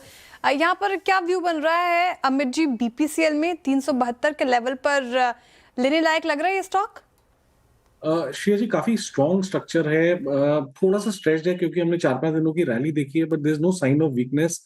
किसी की पोजीशन है तो जरूर बना के रखें। स्टॉप लॉस 368 का रहेगा, प्रॉब्ली 380 385 के लेवल्स यहाँ पे देख सकते हैं। किसी ने अगर फ्रेश पोजीशन बनानी है तो स्टॉप अपना टाइट रखिएगा 368 के लेवल्स पर। ओके, चलिए मीनवाइल मार्केट एकदम 25,600 पर बंद हो रहा है इस समय, लेकिन एक बार डिफेंस इंडेक्स लेकर आइए। आज थोड़े से ब्रेकडाउन्स हैं यहाँ पर डिफेंस इंडेक्स में, और इसको लीड कर रहा है सोलार इंडस्ट्रीज़, जो सबसे ज़्यादा चला भी था एक्चुअली। तो सोलार इंडस्ट्रीज़ यहाँ पर इस समय आप देखिए थोड़ी सी गिरावट आपको दिखाई देगी। गाबा सर, ये डिफेंस स्टॉक्स में कोई शॉर्ट वगैरह दिख रहा है क्या आपको? बीडीएल नजर आता शॉर्ट, बहुत बढ़िया शॉट था बीडीएल, अब भी शॉट अच्छा है। अभी ट्रेड करें 1483, जो ब्रेकडाउन मिला है काफी अच्छा ब्रेकआउट। स्टॉक लगाना चाहिए 1500 का बीडीएल पर, अगर नीचे चला जाए तो 1400 भी पॉसिबल, मतलब 83 रुपीज डाउन फ्रॉम हियर। 1:2 बनता है यहाँ पे, बिल्कुल 1:3 बीडीएल एक शॉट बनता है अब भी। बाहर डायनामिक्स एक खराब close below 200 day exponential average. चलिए हम क्लोज की तरफ बढ़ रहे हैं। फाइनली आई थिंक 25,600 की ट्रैजेक्टरी में क्लोज आएगा। बैंक निफ्टी, देखिए बैंक निफ्टी में सिर्फ 0.5% प्राइस डैमेज है, बट बैंक निफ्टी मोर और लेस आज 10 DMA के आसपास क्लोज होता हुआ, ये ठीक उसी प्रकार का क्लोज है जैसा 31 अक्टूबर को था, जैसे यानी शुक्रवार को था। बाकी कैपिटल मार्केट थीम, ऑटो, उसके बाद अगर आप देखें डिफेंस, ये 2-3 बास्केट ऐसी थी जिसमें कंप्लीट अगर आप देखें तो आज कोलैप्स था। और एक बार जरा BSE लेके आई है, कल तक की चार्ट बेहद शानदार था, एक ब्रेकआउट की एक्सपेक्टेशन थी, एक फ्लैग था, पर आज ये भी थोड़ा सा, हालांकि ये ख़राब नहीं हुआ, याद रखिएगा ये ख़राब नहीं हुआ, ये आया बैकफुट पे और अपने शॉर्टेस्ट मूविंग एवरेज 10 DMA को टेस्ट करने की कोशिश करता हुआ। और मेटल्स में आज NMDC सिंक हुआ, चारों खाने चित 50 DMA के नीचे क्लोज होने की तैयारी करता हुआ। उसके बाद आप नाल को देखिए 10 DMA के नीचे, और साथ ही साथ अगर आप एक स्पेस और देखें, जो एग्रेशन हमने वो इंफ्रास्ट्रक्चर और कंस्ट्रक्शन स्पेस में देखा था, उसमें से आज एक NCC का ओवर एग्रेशन जो था टूवर्ड्स, मतलब जब हम इस सीरीज़ में एंटर कर रहे थे नवंबर में, वो काफ़ी एग्रेशन जो था वो थोड़ा सा आज सिंक हो गया, और ये भी आज 10 DMA के नीचे क्लोज होने की तैयारी करता हुआ। लेकिन जब सबसे स्ट्रॉन्ग बास्केट रही आज MNCs, लीड की हिताची ने, डाबर का अच्छा क्लोज अबव 200 DMA, और कुछ अगर आप देखिए काउंटर्स जो कि FMCG में स्ट्रॉन्ग थे, वो थे ब्रिटानिया 1.5% ऊपर रहा। State Bank of India post numbers आज अच्छा रिएक्शन, 3/4% ऊपर ऑल टाइम हाई पे। Anuj, over to you for close. बिल्कुल, अभी तो काफ़ी ख़राब क्लोज रही वैसे मार्केट की, इसमें कोई डाउट नहीं है, और कुछ हद तक SBI ने बचाया, लेकिन बैंक निफ्टी भी वीक रहा 57,800 पर। और बैंक निफ्टी के वीक रहने का कारण मेन था जिस तरीके से ICICI बैंक और HDFC बैंक में आज सेलिंग आई, और अगेन मार्केट को कहीं ना कहीं रिस्क है कि कहीं वो बड़ी वाली FI सेलिंग, ये स्टॉक नहीं है OBC तो मैं भूल भी गया कब, तो मर्ज भी हो चुका है किसी दूसरे बैंक के साथ। HDFC बैंक और ICICI बैंक, यहाँ पर आप देखिए तो थोड़ी सी गिरावट थी। चलिए स्क्रीन पर चलते हैं मार्केट की क्लोजिंग के लिए। निफ्टी का एडजस्टेड क्लोज 25,600 के आसपास ही रहेगा। बैंक निफ्टी करीब 300 पॉइंट नीचे था, निफ्टी IT ये भी करीब 400 पॉइंट नीचे था। एक बार जरा वो एडजस्टेड क्लोज वाली प्लेट तैयार रखिएगा, मार्केट क्लोजिंग के बाद उसको देखेंगे। मिड कैप करीब 0.5% नीचे, स्मॉल कैप आएगा आपकी स्क्रीन पर, एडवांस डिक्लाइन करीब 1:2 का था। स्मॉल कैप इंडेक्स भी करीब 3/4% नीचे आपको ट्रेड करता हुआ दिखाई देगा। चलिए देखते हैं आज किन सेक्टर्स ने सबसे ज़्यादा प्रेशर डाला मार्केट के ऊपर, एक बार उनको लेकर आइए ज़रा। मेटल्स में गिरावट थी आज करीब 1.5% की, कैपिटल मार्केट भी 1.5% नीचे था, डिफेंस 1.5% नीचे, निफ्टी IT में गिरावट करीब 1% की, निफ्टी ऑटो करीब 1% नीचे, और रियल एस्टेट ये भी करीब 1% आपको नीचे ट्रेड करता हुआ दिखाई देगा। गेनर है ही नहीं आज, वाह मार्केट काफ़ी ख़राब था आज। चलिए अब जरा निफ्टी लूजर्स पर आते हैं। निफ्टी लूजर्स में सबसे ऊपर पावर ग्रिड नंबर्स के बाद रिएक्ट करता हुआ 3.25% नीचे। इटर्नल में गिरावट जारी है, ये स्टॉक 0.3% नीचे था। कोल इंडिया 0.3% नीचे था। अदानी एंटरप्राइजेस में नंबर्स आए, राइट्स का अनाउंसमेंट किया उन्होंने, 0.3% नीचे। टाटा मोटर्स पैसेंजर व्हीकल्स में थोड़ी सी गिरावट थी, 2.5% नीचे था ये स्टॉक। और टाटा कंज्यूमर प्रोडक्ट्स ये भी आज ट्रेड में करीब 0.2% नीचे था। गेनर्स पर आते हैं अब फटाफट। टाइटन करीब 2.25% ऊपर, भारती 0.2% ऊपर था। बजाज फाइनेंस यहाँ पर हल्की सी बढ़त थी। HDFC life, Mahindra and Mahindra और SBI ये कुछ और स्टॉक्स थे जहाँ पर आपको आज हल्की सी तेज़ी देखने को मिली। लेकिन एक चीज़ तो है, निफ्टी 25,600 पर ही डॉट बंद हो रहा है, और एडजस्टेड क्लोज जो है इंडिकेटिव वो करीब 25,598 की रहेगी वीरू। तो मोर लेस मान के चलें कि आप डॉट 25,600 पर बंद हो रहे हैं। जी 25,600 पे बंद हो रहे हैं। खराब क्लोज। निफ्टी IT को शायद बहुत डिस्कशन हमने नहीं किया, लेकिन 1.25% नीचे आज रहा। निफ्टी एट 20 DMA और निफ्टी बैंक एट 10 DMA। तो कुल मिला के आज जनाब बाजार आज तंग था। लेट्स सी, कल छुट्टी है, सुस्ताएगा, देखते हैं गुरुवार को लौट के क्या जौहर दिखाएगा। फिलहाल आज इस कार्यक्रम में इतना ही। यही पैनल आपसे मुलाकात करेगा मुनाफे की तैयारी और मॉर्निंग कॉल में गुरुवार को सुबह। तब तक के लिए नमस्कार।